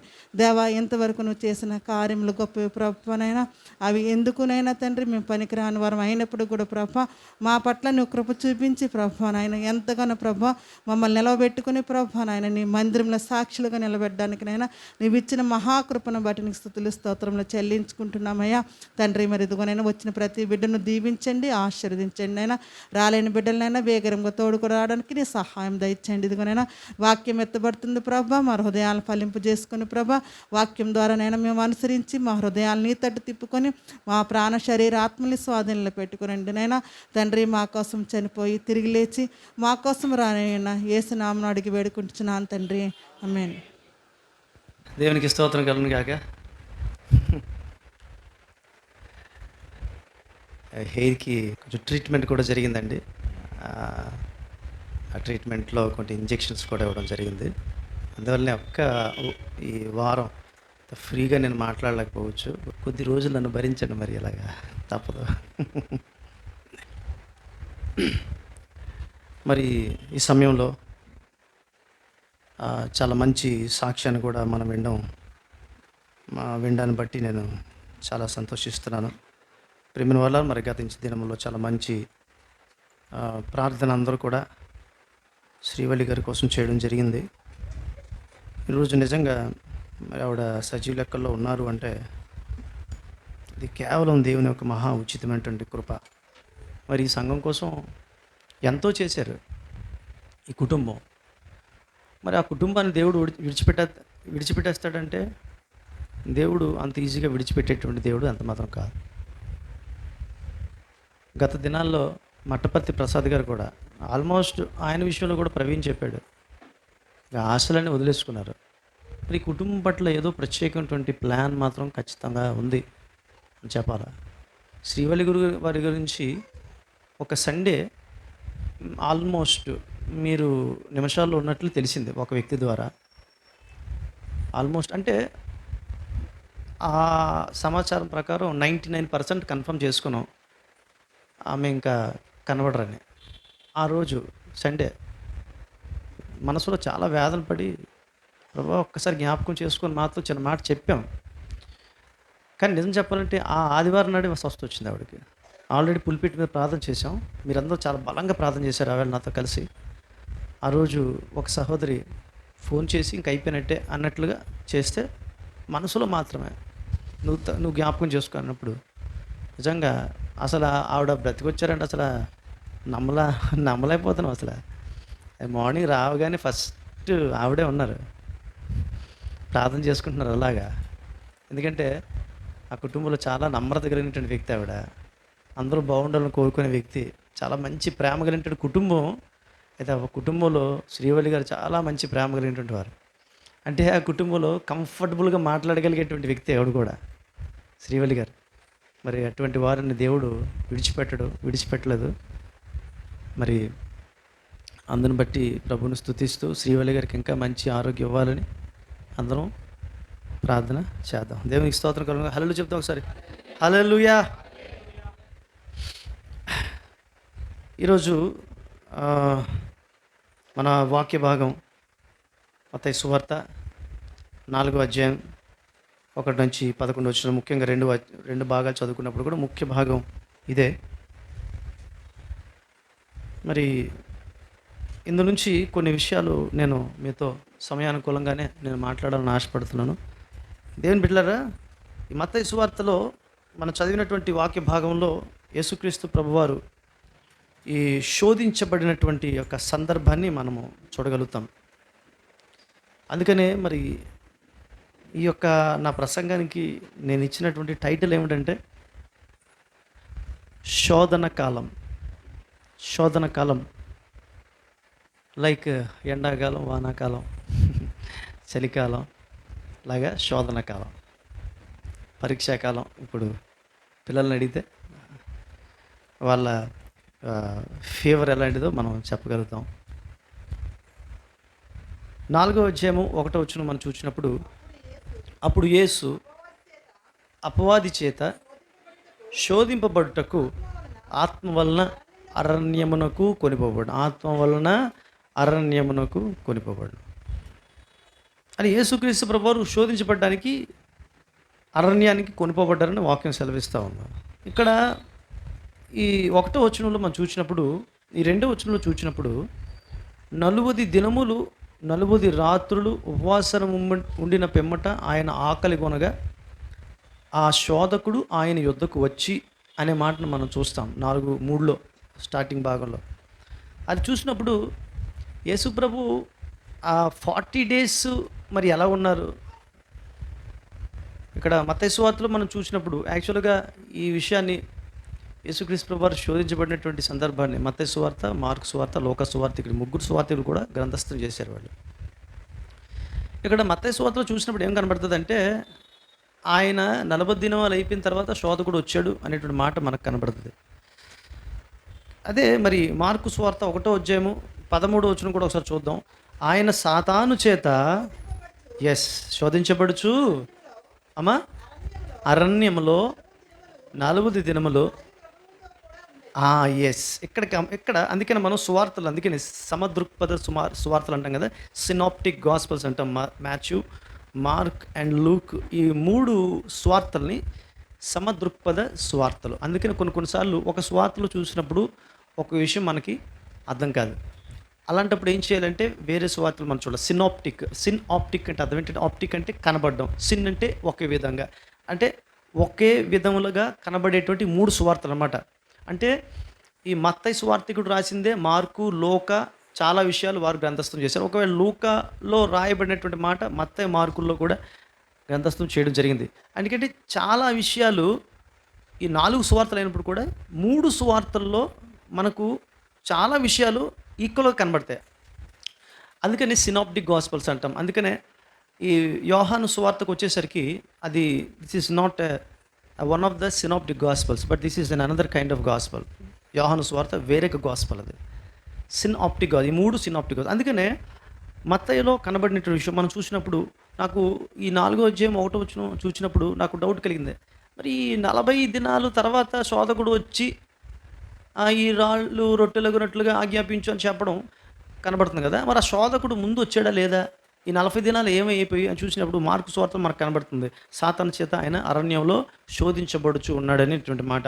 అలాగే లోకా సువార్తలు కూడా మనం చూస్తాం, 4వ అధ్యాయంలోనే అపవాది చేత అతడు శోధించబడుచుండెను అనేటువంటి మాట కూడా మనము చూస్తాం. దేవునికి స్తోత్రం కలుగునుగాక.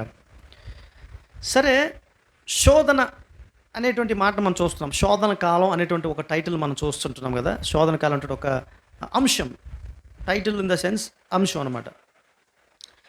ఈ శోధన యేసుక్రీస్తు ప్రభు వరకు వచ్చింది. ఎవరికండి? సాక్షాత్తు దేవుని కుమారుడు అయినటువంటి యేసుక్రీస్తు వారికి ఈ శోధన వచ్చింది. శోధన అంటే శ్రమలు, సమస్యలు. శోధనలు 2 రకాలు ఉంటాయి. ఒకటి ఏమిటంటే శ్రమలు, రెండవది ఏంటంటే కోరికలు. ఇవన్నీ కూడా శోధనలే. అయితే ఆబ్వియస్గా ఈ కోరికలు వచ్చినప్పుడు, ఈ కోరికలు తీర్చుకున్నప్పుడు ఆటోమేటిక్గా శ్రమలు వచ్చేస్తాయి, అందులో డౌట్ లేదు. వీటన్నిటికీ కూడా అవినాభావ సంబంధం ఉంది. మరి ఈ శోధన ఈయనకి ఎప్పుడు స్టార్ట్ అయింది అంటే, యేసుప్రభు ఎప్పుడైతే బాప్తీసం తీసుకున్నారు, ఆయన యోర్దాను నదిలో బాప్తీసం తీసుకున్నారు. తర్వాత ఆయన బయటకు వచ్చిన తర్వాత ఆయన 40 దినములు అరణ్యములో శోధించబట్టుకు అరణ్యమునకు కొనిపోబడెను అని మత్తయి సువార్తికుడు గ్రంథస్థం చేస్తాడు. అంటే బాప్తీసం తీసుకున్న తర్వాత వచ్చినటువంటి శోధన ఇది. ఒక విషయం గుర్తుంచుకోవాలా, చాలామంది బాప్తిస్మములు తీసుకునేటువంటి వారు కొంతమంది ఎందుకు తీసుకుంటారంటే బాప్తిసం తీసుకుంటే ఈ శోధనలన్నీ పోతాయి అని అంటారు. అంటే మాట వరుసగా అనేటువంటి వాళ్ళు కొంతమంది ఉంటారు, కొంతమంది నిజంగా దాన్నే నమ్ముతారు. బాప్తిసం తీసుకోవడం ఎందుకంటే శోధనలు పోవడం కోసం మాత్రం కాదు. ఎందుకంటే బాప్తిసం తీసుకున్న తర్వాతే శోధన వచ్చింది యేసుక్రీస్తు వారు. మరి బాప్తిసం తీసుకోవడం వల్ల శోధనలు వస్తాయా అని అడగొచ్చు. అలా కాదు, మనిషిగా పుట్టినందుకు శోధనలు వస్తాయి. యేసుప్రభు నమ్ముకున్నందుకు ఇంకా అధికంగా శోధనలు ఉంటాయి. శోధనలు అనేటువంటివి బాప్తిసం ముందు బాప్తిసం వెనకనే ఉండదు.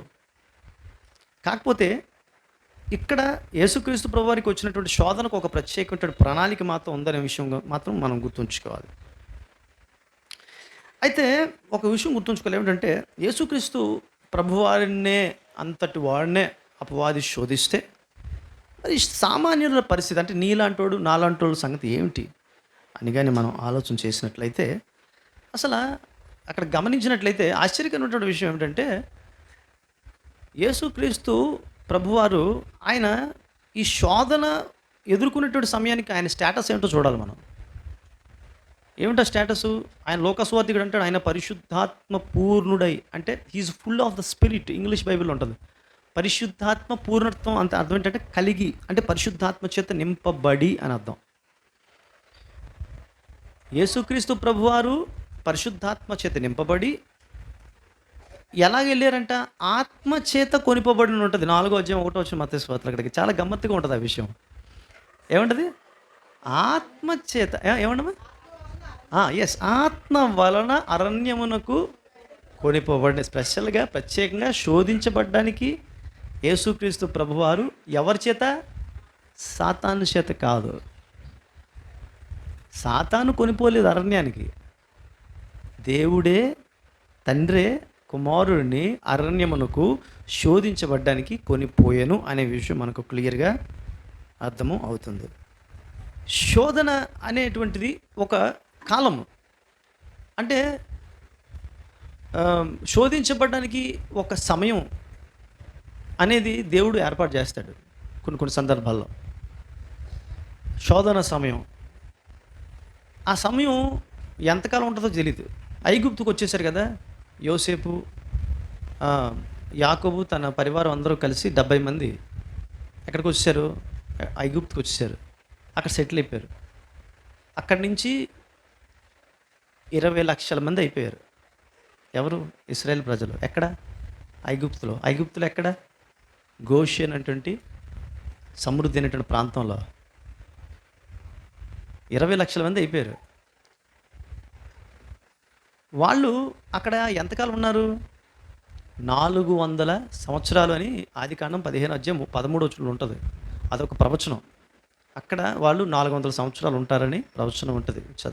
తీయించడానికి సమయం లేదు, అందుకనే 15 అధ్యాయం మైండ్లో పెట్టుకోండి. ఆదికాండం 15:13లో మనకి ఉంటుంది. యాక్చువల్గా ఇశ్రాయేల్ ప్రజలు ఎంతకాలం ఉన్నారంటే 430 సంవత్సరాలు ఉన్నారు. అంటే 30 సంవత్సరాలు చిల్లర వదిలేశారు. కానీ అక్కడ 15:13 400 ఏండ్లు అని అక్కడ రాయబడుతుంది. అంటే దేవుడు ఒక పీరియడ్ ఏర్పాటు చేశాడు. ఆ పీరియడ్లో స్టార్టింగ్లో చాలా బాగుంది వీళ్ళకి. యోసేపును ఎరిగినటువంటి ఇంకో ఫరో వచ్చాడు. ఆ ఫరో వచ్చిన తర్వాత కష్టాలే కష్టాలు. 100 సంవత్సరాలు, 400 సంవత్సరాల్లో వాళ్ళు సుఖపడింది కొంచెమే, మిగతా అంతా బాధలే, బానిసత్వమే, వేదనే. అంటే అదొక పీరియడ్. 430 సంవత్సరాలు అయిపోయిన తర్వాత దేవుడు ఏం చేశాడు తెలుసండి? వాళ్ళని విడిపించాడు. రైట్? సో శోధన కాలము అని ఒక పీరియడ్ ఉంటుంది. ఇది చాలా జాగ్రత్తగా గమనించండి. ఇది మన లైఫ్కి నేను అప్లై చేస్తాను. నేను ఏది బైబిల్ చెప్పేసి వెళ్ళిపోను, ఇది లైఫ్కి అప్లై చేసుకుంటూ వెళ్తాను. శోధన అనేటువంటిది ఒక పీరియడ్. దేవుడు యేసుక్రీస్తు ప్రభు వారు 40 days ఆ పీరియడ్లోనికి వెళ్ళాడు. ఆయన దేవుడి చేత పంపించబడ్డాడు. ఆయన తండ్రి చేత పంపించబడ్డాడు. 40 days అక్కడ శ్రమలు అనుభవించడానికి, ప్రత్యేకమైనటువంటి తర్ఫీదు పొందడానికి, ప్రత్యేకమైన శోధనను ఎదుర్కోవడానికి ఒక పీరియడ్ దేవుడు ఏర్పాటు చేశాడు. అలాగే ఇశ్రాయేల్ ప్రజలు 40 రోజుల్లో వెళ్ళాల్సినటువంటి ఇశ్రాయేల్ ప్రజలు 40 సంవత్సరాలు పట్టింది. ఎక్కడికి? ఐగుప్తు నుంచి కనానుకి. అరణ్య మార్గం గుండా తిప్పాడు. షార్ట్ కట్లో వెళ్తే 40 days, కానీ అరణ్య మార్గం చుట్టూ తిప్పుకుంటూ 40 సంవత్సరాలు. That is the testing period. శోధన కాలం అది. అలాగే దావీదు తర్వాత సొలొమోన్ తర్వాత రెహబాన్ తర్వాత ఆసా, యెహోషాపాతు, తర్వాత ఇంకా మనష్షే, వీళ్ళందరూ ఏలిన తర్వాత మరి దేవుని దృష్టి తప్పిపోయిన తర్వాత ఇశ్రాయేల్ ప్రజలకి చెరలోనికి వెళ్ళారు. బబులోను చెరలోకి వెళ్ళి 587 BCలో వాళ్ళు బబులోను చెరలోనికి వెళ్ళడం జరిగింది. సరే 590స్లో సార్గోను అనేటువంటి అష్షూరు రాజు చేతుల మీదుగా ఉత్తర భాగంలో ఉన్నటువంటి ఇశ్రాయేలీలు, అలాగే మరి 587 BCలో దక్షిణ ప్రాంతంలో ఉన్నటువంటి యూదా జనాంగం నెబుకద్నెజర్, బబులోను రాజు అయిన నెబుకద్నెజర్ చేత వారు కొనిపబడ్డారు. సుమారుగా వారు 70 సంవత్సరాలు, అది దానియేలు గ్రంథంలో ఆల్రెడీ ప్రవచనం ఉంది. 70 years వాళ్ళు శ్రమలు అనుభవిస్తారు, లేదా 70 years వాళ్ళు చెరలో ఉంటారు. అది ఒక పీరియడ్. అర్థమవుతుందండి? సో శోధన ఎదుర్కొంటున్నటువంటి విశ్వాసుల జీవితంలో ఒక విషయం గుర్తుంచుకోవాలి. ఏమిటంటే వారు కొన్నిసార్లు శోధనలు గుండా వెళ్తారు. ఆ శోధనలకు కూడా ఒక పీరియడ్ ఉంటుంది, ఆ టైం పీరియడ్ ఉంటుంది. కొన్నిసార్లు ఎందుకు నాకు ఈ శోధన ఇంకా తీరట్లేదు, ఇంకా ప్రార్థన చేస్తున్నాను కదా, నాకెందుకు ఈ శోధన ఇంకా నన్ను ఇలా తినేస్తుంది, నేను ఎందుకు ఈ బాధలు అని అనుకుంటారు కదా. బట్ దానికి కారణం ఏమిటో తెలుసండి, అది ఒక period. Until and unless that period is completed, that kind of trials and temptation will not go away, that will not fade away, because that was the period appointed by God himself, right?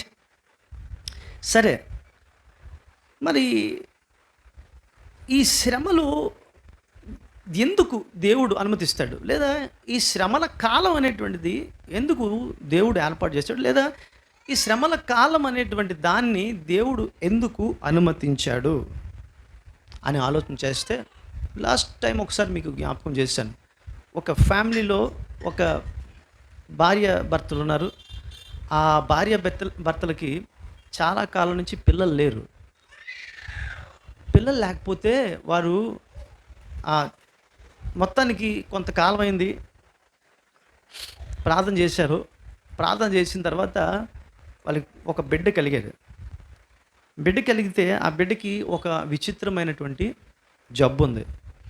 ఏంటంటే ఒక kind of paralysis type అనమాట. అంటే స్పర్శ తెలీదు.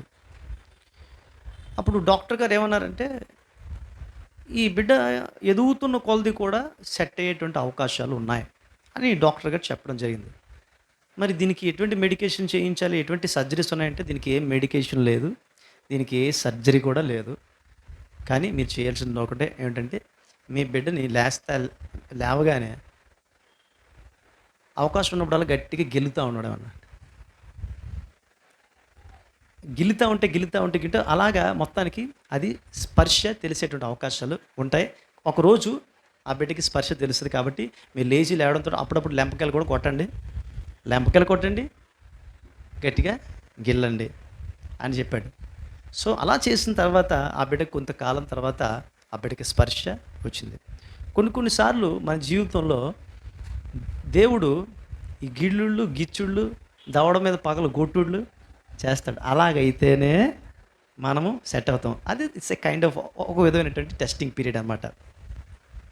యెహోవా నీవు నన్ను పరిశోధించి తెలుసుకుని ఉన్నావు అంటాడు కదా 139వ కీర్తనకారుడు. నేను కూర్చుండుట, నేను లేచుట నీకు తెలియను అంటాడు. నాకు తలంపు పుట్టక మునుపే నీవు దాన్ని బావుగా ఎరిగి ఉన్నావు అంటాడు. ఇలా చూసుకుంటున్నప్పుడు దేవుడు మనల్ని పరిశోధించి తెలుసుకుంటాడు. వాట్ కైండ్ ఆఫ్ పర్సన్ ఏంటి సంగతి చూద్దాం అని చెప్పి దేవుడు మనల్ని పూర్తిగా పరిశోధనలోనికి తీసుకుని వెళ్తాడు. వెళ్ళేటువంటి క్రమంలో కొన్నిసార్లు శ్రమలు కలుగుతాయి, శోధనలు కలుగుతాయి. కొన్నిసార్లు పీరియడ్ ఏర్పాటు చేస్తారు, ఒక పీరియడ్, రైట్? అలాగే మన శ్రమలకు ఒక పీరియడ్ అనేటువంటిది ఉంటుంది. ఆ పీరియడ్ అంతా కూడా మనము భరించాల్సిందే. ఆ తర్వాత ఆ శ్రమలు ఒకటి నుంచి ఒకటి అలా తప్పిపోయి వెళ్ళిపోతాయి.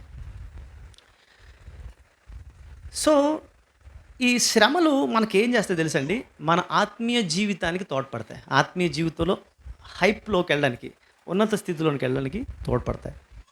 430 సంవత్సరాలు అని చెప్పాను కదా ఇందాక మీకు. 430 సంవత్సరాలు ఏం చేశారు వీళ్ళు? చాలా శ్రమలు పడ్డారు.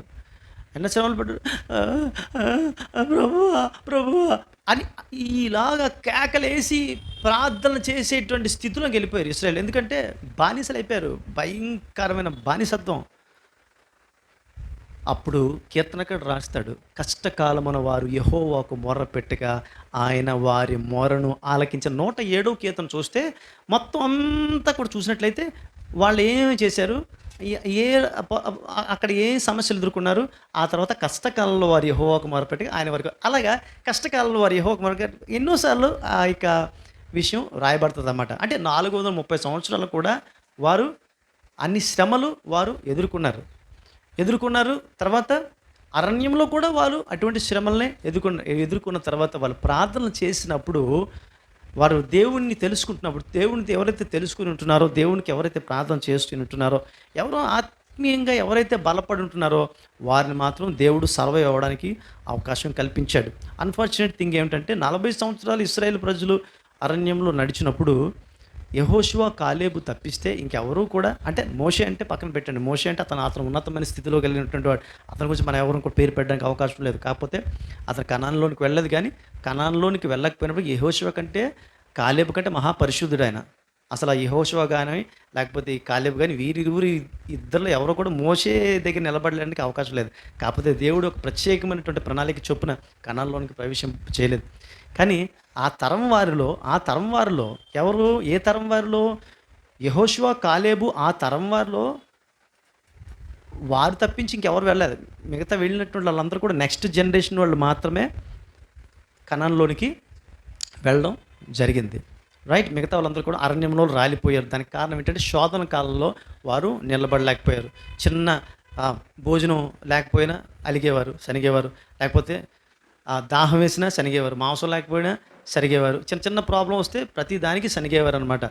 అందుకని వాళ్ళు ఏమయ్యారంటే వాళ్ళు అరణ్యంలో రాలిపోయారు. కానీ తర్వాత దేవుణ్ణి బాగా తెలుసుకున్నటువంటి నెక్స్ట్ జనరేషన్ మాత్రం యెహోషువ కాలేబులతో పాటు యెహోషువ యొక్క ఆధ్వర్యంలో, యెహోషువ యొక్క అధ్యక్షతన వారు కనాన్లోనికి ప్రవేశించారనే విషయం మనం తెలుసుకుంటాం.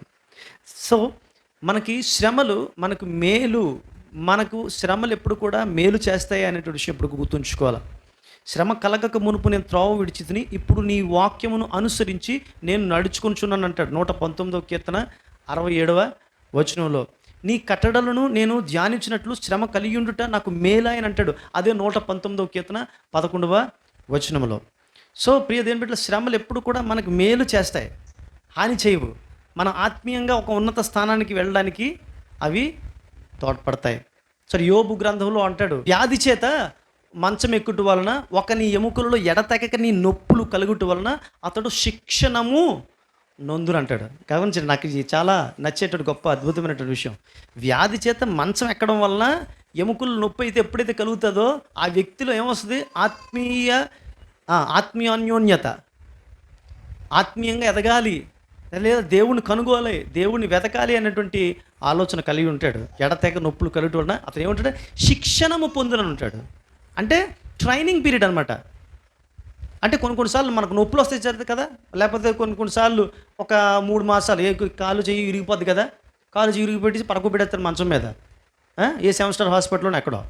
దానివల్ల ఏంటి లాభం ఏంటంటే పిచ్చి పిచ్చి మాటలు మాట్లాడకుండా, ఇంతకుముందు పిచ్చి పిచ్చి మాటలు, ఇప్పుడు ఏంటి దేవుని మాటలు మాట్లాడంటాడు. ఇంతకుముందు ఇంకొకలాగా అసలు బైబిల్ చదివేటువంటి, ఇప్పుడు బైబిల్ చదవని చెప్తాడు. ఆ 3 నెలల్లో 2 నెలల్లో లేదా 6 వారాల్లో దేవుడు ఏం చేస్తాడంటే వ్యాధి చేత మంచం ఎక్కడం వల్ల ఒక ఎముకలలోని ఎడతెగని నొప్పులు అంటాడు కలుగుట వల్ల ఏమిట, అటు శిక్షణము నొందరు. మా నాన్నగారు కాలు విరిగిపోయిన తర్వాత ఆయన లైఫ్లో బైబిల్ మంచి క్రిస్టియనే కానీ చదవడం అనేటువంటిది తక్కువ. కానీ కాలు విరిగిపోయిన తర్వాత ఆయన బైబిల్ చూస్తే అన్ని రెడ్ లైన్సే. ఇంకేంటి పని లేదు కదా, ఇంకా డ్యూటీకి వెళ్ళేది లేదు, మొత్తం రెడ్ లైన్స్, మొత్తం పాటలు పాడడం, పాటలు కట్టడం కూడా నేర్చేసుకున్నాడు ఆయన. సో ఆత్మీయంగా బలపడడానికి అదొక మంచి ట్రైనింగ్ పీరియడ్ అన్నమాట. అంటే కొన్నిసార్లు మనల్ని పడుకోబెడతాడు, ఏం కంగారు పడద్దు. 1 సంవత్సరం పడుకోబెడతాడు, ఒకసారి 1 నెల 3 నెలలు హ్యాపీగా. ఆ టైంలో ఇంకేం చేద్దామన్నా నువ్వు ఎంత పెద్ద అమెరికన్ డాక్టర్ని తీసుకొద్దని అవ్వదు. అది that is the testing period. ఆ టెస్టింగ్ పీరియడ్ కంప్లీట్ అయ్యే వరకు కూడా అమెరికా డాక్టర్ కాదు కదా తాత, ఎవరు వచ్చినా సరే ఏం అవ్వదు. కానీ పీరియడ్ అయిపోయిన తర్వాత ఆర్ఎంపీ డాక్టర్ వచ్చి నీకు హీల్ చేసేస్తాడు సింపుల్గా. ఏమీ లేదండి అని చెప్పేసి చిన్న మాత్ర ఇస్తాడు, తగ్గిపోదు. అప్పుడు మనం చెప్పుకుంటాం, అయ్యి బాబాయ్ చాలామంది డాక్టర్లు ఏమీ చేయలేకపోయారండి, కానీ నాకు ఈ ఆర్ఎంపీ డాక్టర్ చేశాడు మనం చెప్పుకుంటాం. కాదు, అది వాస్తవం, అది కాదు. దేవుడు టెస్టింగ్ పీరియడ్లో పెట్టాడు. ఆ టెస్టింగ్ పీరియడ్లో చాలా టాప్ డాక్టర్స్ని తీసుకొచ్చినా నీకు తగ్గదు. ఎందుకంటే దేవుడు టెస్టింగ్ పీరియడ్ అయ్యే వరకు కూడా ఆ డాక్టర్స్ చేతిలో ఏమీ లేదు. అది మనం గుర్తుంచుకోవాలి ఇప్పుడు కూడా. దేవునికి స్తోత్రములు కలుగునుగాక. సరే, శోధన వల్ల ఏంటి మనకు వచ్చేటువంటి మంచి ఘనత కూడా ఉంది. ఎవడు తెలుసండి? శోధన సహించువాడు ధన్యుడు, అతడు శోధనకు నిలిచిన వాడై ప్రభువు తన్ను ప్రేమించు వారికి వాగ్దానం చేసిన జీవ కిరీటం పొందును. యాకోబు 1:12 తెలియపరుస్తాడు. దేవునికి స్తోత్రం కలుగునుగాక. ఈ మన యేసన్ గారు ఒక పాట, అద్భుతమైన కీర్తన పాడతారు. నేను వెళ్ళే మార్గము నా యేసుకే తెలియదు, శోధించబడిన మీదట నేను సువర్ణంగా మారుదును అంటాడు. ఇంకా సో ఇది 23:10. ఇప్పుడు 23 యోబు 23:10 ఉంటుంది. నేను నడుచు మార్గము ఆయనకు తెలియను, ఆయన నన్ను శోధించిన తర్వాత నేను సువర్ణం వలె మారుదును కాదు. సర్వసాధారణంగా అక్కడ యతి ప్రాసల కోసం యేసన్ గారు అలా రాశారు. కానీ యాక్చువల్ యోబులు ఉన్నది ఏంటంటే, ఆయన నన్ను శోధించిన తర్వాత నేను సువర్ణం వలె కనబడుదును. దేవునికి స్తోత్రం కలుగునుగాక. ఎలాగంట? శోధన సహిస్తే మనకేమిస్తారట? జీవకిరీటం ఇస్తారట. సహిస్తే ఎవడంటే శోధన పెట్టబడినట్టు? దేవుడు తన్ను ప్రేమించు వారికంట. అంటే శోధన ఎవరికి కలుగుతుందంటే, కొన్నిసార్లు మనం ఉంటాం, ఇంత ప్రార్థనలో ఉన్నా నాకు ఎందుకు శోధన అనుకుంటాం కదా. వాళ్ళు ఎవరంటే దేవుని చేత ప్రేమించబడేటువంటి వారు. దేవుడు తన్ను ప్రేమించి, లేదా దేవుని ప్రేమించేవారు వాళ్ళు. దేవుడు తన్ను ప్రేమించేవారు ఎవరు అంటే శోధనను ఎదుర్కొంటున్నారు. మరి ఆ శోధనను ఎదుర్కొంటున్నారు కదా, దేవుడిని ప్రేమిస్తూ శోధన ఎదుర్కొంటున్నారు కదా, వారికి ఇంకేం లేదంటే వాళ్ళకు ఉంది. ఏమిటి తెలుసా? వాళ్ళకి జీవ కిరీటము ఇస్తాడు. నేను శోధనను ఎదుర్కొన్నాను, మంచి పోరాటం కాబట్టి నా కోసం ఇక్కడి నుంచి ఇక్కడ జీవ కిరీటం అని యాకోబు భక్తుడు అంటాడు. పౌలు భక్తుడు 2 తిమోతి 4 అంటాడు, నీతి కిరీటం అంటాడు. దేవుని స్తోత్రం కలుగునుగాక. ఇక్కడ వచ్చింది నాకు నీతి కిరీటం, జీవ కిరీటం. సో శోధనను ఎప్పుడు కూడా సహించడానికి ఇష్టపడగలరు. శోధన కాలంలో ఎప్పుడు కూడా అయ్యి బాబు నాకెందుకు ఈ శోధన? మనుషులుగా పుట్టాము, మనకు శోధన ఉంటుంది. రెండవది ఏమిటంటే, క్రీస్తు నమ్మిన తర్వాత ఒక శోధన పీరియడ్ అనేటువంటిది ప్రతి మనిషికి ఉండదండి. శోధన ప్రభువుని విశ్వసించినటువంటి వారికి ప్రత్యేకమైన పీరియడ్ ఉంటుంది. ఆ పీరియడ్లో ప్రభువు పరిశోధిస్తాడు, లేదా అపవాది శోధించడానికి అనుమతిస్తాడు. యేసు ప్రభు వారిని అప్పగించాడు, సాతానికి అప్పగించాడు. యేసు ప్రభు ఆత్మపూర్ణుడై ఉన్నాడు. ఆత్మపూర్ణుడై ఉన్నటువంటి వాడిని అప్పుడు నువ్వు చూసుకో అని చెప్పి సాతానికి ఒక సెలవు ఇచ్చాడు. కాబట్టి ఆత్మ అరణ్యంలోనికి ఎందుకు తీసుకెళ్ళిపోయింది? అరణ్యంలో ఒంటరిగా ఉంటాడు. అరణ్యంలో ఒంటరిగా ఉన్న తర్వాత పరిస్థితి ఏంటి? అక్కడ సాతాను శోధకుడు వచ్చి భయంకరంగా యేసు ప్రభువుని శోధించాడు. సరే, శోధిస్తాడో తెలుసు తండ్రికి, కానీ అలా శోధించబడాలనే తండ్రి అక్కడ పంపించాడు. అలా శోధించబడి కడిగినటువంటి ముత్యంలాగా నాకు ప్రియ కుమారుడు బయటికి రావాలి అనేటువంటిది దేవుని యొక్క ఆలోచన. కొన్నిసార్లు అందుకనే మరి మళ్ళీ జ్ఞాపకం చేస్తాను, మీకు కలిగినటువంటి అగ్ని వంటి శ్రమలు కలుగుట వలన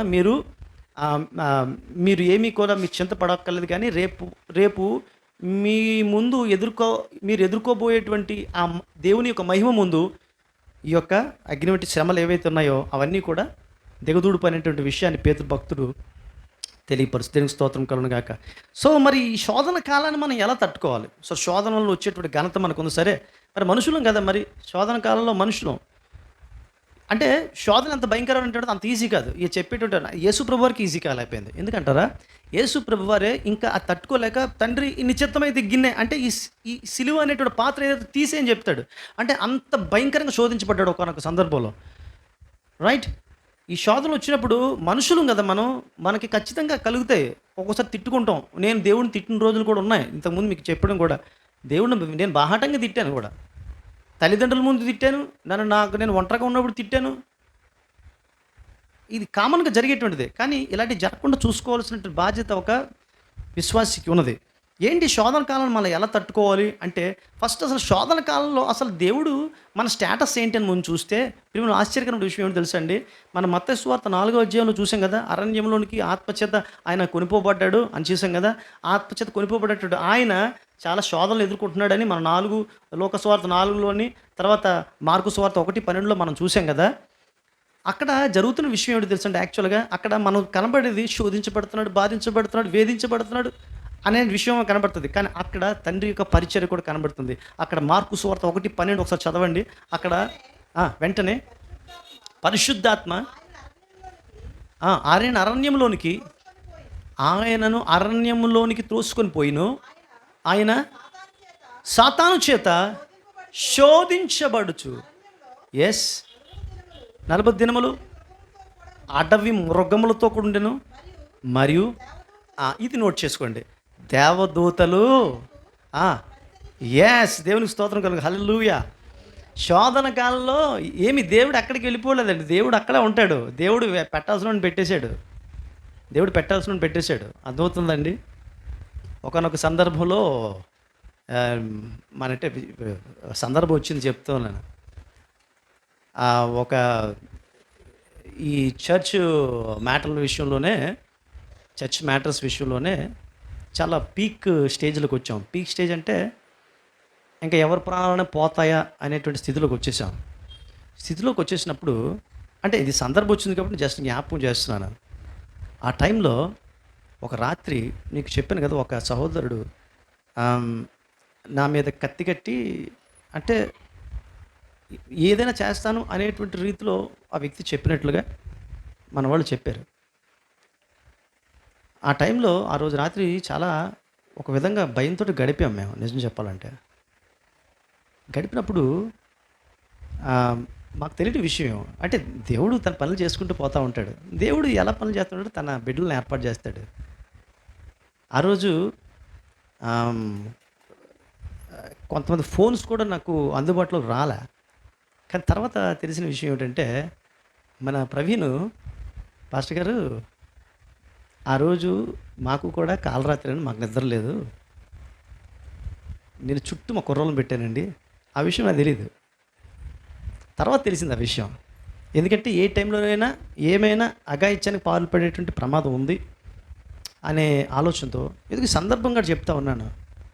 అంటే మానవ మాతృడు మన గురించి ఇంత కేర్ తీసుకుంటే దేవుడు ఇంకెంత కేర్ తీసుకుంటాడు. ఆయన అక్కడ ఎవరున్నారంట అక్కడ? ఎస్, అపవాది శోధిస్తున్నట్టు సమయంలో దేవదూతలు. అసలు దేవదూత అపవాదితో, సాతాను దేవదూత సరిపోతాడా? ఒక మైకేల్ కానీ, మిఖాయేల్ దేవదూత కానీ, ఒక రఫాయేల్ దేవదూత కానీ, ఎవరితో కూడా అపవాది సరిపోడు. కానీ కోటాను కూడా దేవదూతలు ఉన్నారు, వారు చూస్తూ ఉన్నారు. కొన్నిసార్లు దేవుడు మనల్ని వదిలేస్తాడు. ఆ టైంలో మనకి ఏమనిపిస్తుంది సార్? దేవుడు చాలా పాషాణం, ఆయన హృదయం పాషాణం. అలా చూస్తూ ఉంటాడు, నేను ఎన్ని కష్టాలు పడుతుంటే అలా చూస్తూ ఉంటాడు. దేవుడా అని ఒక ఆలోచన వచ్చేస్తుంది, అందులో నైరాశ్యం వచ్చేస్తుంది. ఆ నైరాశ్యంలో దేవుడు లేదు, గీవుడు లేదు అని వదిలేనిపిస్తుంది. కానీ ఆ వ్యక్తిలో ఒక ఉన్నతమైన స్థితిని బయటికి తీసుకురావాలనే ఆలోచనతో దేవుడు ఏం చేస్తాడు తెలుసా? అలా చూస్తూ ఊరుకుంటాడు. అక్కడ ఎవరుంటారు తెలుసా? యాక్చువల్గా దేవుడు చెప్తాడు, యోబు చాలా కష్టాలు పడ్డాడు కదా, కష్టాలు పడిన తర్వాత దేవుడు సైతాన్తో ఒక మాట చెప్తాడు, యోబుకి సంబంధించిన అంతా కూడా నీకు అప్పగించేశాను, నీ యొక్క ఆధీనంలో ఉంది, నీ స్వాధీనంలో ఉంది. బట్ చాలా వార్నింగ్ చేసి చెప్తాడు, బట్ యోబు ప్రాణం నువ్వు ముట్టకూడదు. అంటే అర్థం ఏంటి? యోబు నువ్వు ఎలాగైనా శ్రమ పెట్టు, అంతే కదా, శ్రమ పెట్టు అని దేవుడు అతనికి పర్మిషన్ ఇచ్చాడు. శ్రమ పెట్టడానికి పర్మిషన్ ఇచ్చాడు, ప్రాణాలు తీయొద్దని వార్నింగ్ ఇచ్చాడు. ఇది గమనించండి ప్రియమైన వాళ్ళారా. మన జీవితంలో కొన్నిసార్లు మీరేమనుకుంటారో నాకు తెలియదు, కానీ నా జీవితంలో అయితే నేను చాలా ఎదురు దెబ్బలు తిన్న తర్వాతే నేను ఒక వ్యక్తిగా మారాను. అలా తిన్న తర్వాతే సేవకుడు వచ్చానండి, లేకపోతే సేవకుడు నేను రాను. అసలు నా మైండ్ మెంటాలిటీ ఆ టైప్ కాదు. అసలు ఒక సేవ అటువంటి ఉండదు, అంత హైఫైగా ఉండాలనేటువంటి ఒక ఆలోచనతో బతికినటువంటి పెరిగినటువంటి వాడిని నేను. దేవుడు ఎక్కడికక్కడ ఎందుకురా చేస్తాడంటే ఎక్కడికక్కడ ఆయన నన్ను మలిచాడు. ప్రేమను వల్ల మనల్ని మలుస్తాడు. ఒక ప్రత్యేకమైన వ్యక్తులు శోధన కాలం ఏర్పాటు చేశాడు. 3 సంవత్సరాలు చెప్పాను కదా, 3.5 సంవత్సరాలు సుమారుగా 3 క్రిస్మస్లు పోయాయి నాకు. సో ఆ శోధన పీరియడ్లో నేను ఎంతోమంది జ్ఞానేశ్వర్, వైజాగ్లో జ్ఞానేశ్వర్ వంటి డాక్టర్, టాప్ మోస్ట్ డాక్టర్ ఆయన, అలాంటి డాక్టర్కి ఏం కనబడలేదు. చాలా సింపుల్గా అంత పీరియడ్ అయిపోయిన తర్వాత పక్కన ఉన్న డాక్టర్ నన్ను స్వస్థపరిచి నాకు ట్రీట్ చేశాడు, నాకు స్వస్థ వచ్చింది. అదవుతుంది. This is an experience, my personal experience also ఇది. కాబట్టి ఆ ట్రయల్ పీరియడ్ ఉంటుంది, ఆ ట్రయల్ పీరియడ్ ఖచ్చితంగా మనము భరించాల్సిందే. అయితే ఆ కాలంలో దేవుడు ఏం చేస్తాడంటే శోధన కాలంలో కూడా దేవుడు మనకు తోడుగా ఉంటాడు. అయితే దేవదూతను అక్కడ మన పక్షంగా ఆయన ఉంచుతాడు, కానీ మనకు కనబడరు వాళ్ళు. They are the celestial beings, they are invisible beings. They cannot be seen by our own eyes because మనం ఏమిటంటే మనం మానవ మాత్రులు కాబట్టి మనం వాళ్ళు కనబడరు, కానీ వాళ్ళు అక్కడే ఉంటారు మనల్ని కాయడానికి. వారు నిన్ను తమ చేతుల మీద, ఆయనను తన దూతలకు ఆజ్ఞాపించును, వారిని తమ చేతుల మీద నిన్ను ఎత్తి పట్టుకొందురు అంటాడు కదా, రైట్. కాబట్టి దేవదూతలు ఎప్పుడు కూడా మనల్ని కాచి కాపాడడానికి, ఎప్పుడు కూడా మనల్ని ఆదరించడానికి, ఓదార్చడానికి, ధైర్యపరచడానికి, బలపరచడానికి ఎప్పుడు దేవుని సన్నిధి, దేవుని దూతలు ఎప్పుడు మన చుట్టూ ఉంటారనే విషయం మర్చిపోదు. మొట్టమొదటి విషయం. రెండో విషయం ఏమిటి అంటే, ఆ 1 కొరింథీ 10:13 ఒక మాట చెప్తారు చూడండి. 1 కొరింథీ 10:13 నేను చదువుతున్నాను చూడండి. సాధారణంగా మనుషులకు కలుగు శోధన తప్ప మరి ఏది మీకు సంభవింపలేదు. తర్వాత దేవుడు నమ్మదగిన వాడు, మీరు సహింపగలిగినంతకంటే ఎక్కువగా ఆయన మిమ్మల్ని శోధింపబడనీయుడు. అంతేకాదు, సహింపగలుగుటకు ఆయన శోధనతో కూడా తప్పించుకుని మార్గమును కూడా మీకు కలుగు చేస్తాడు. ఇక్కడ 2 వాగ్దానాలు ఇస్తున్నాడు. ఏమిటో తెలిసి, ఎక్కువ మిమ్మల్ని మీరు తట్టుకోలేనంతగా మిమ్మల్ని శోధించబడనీయుడు.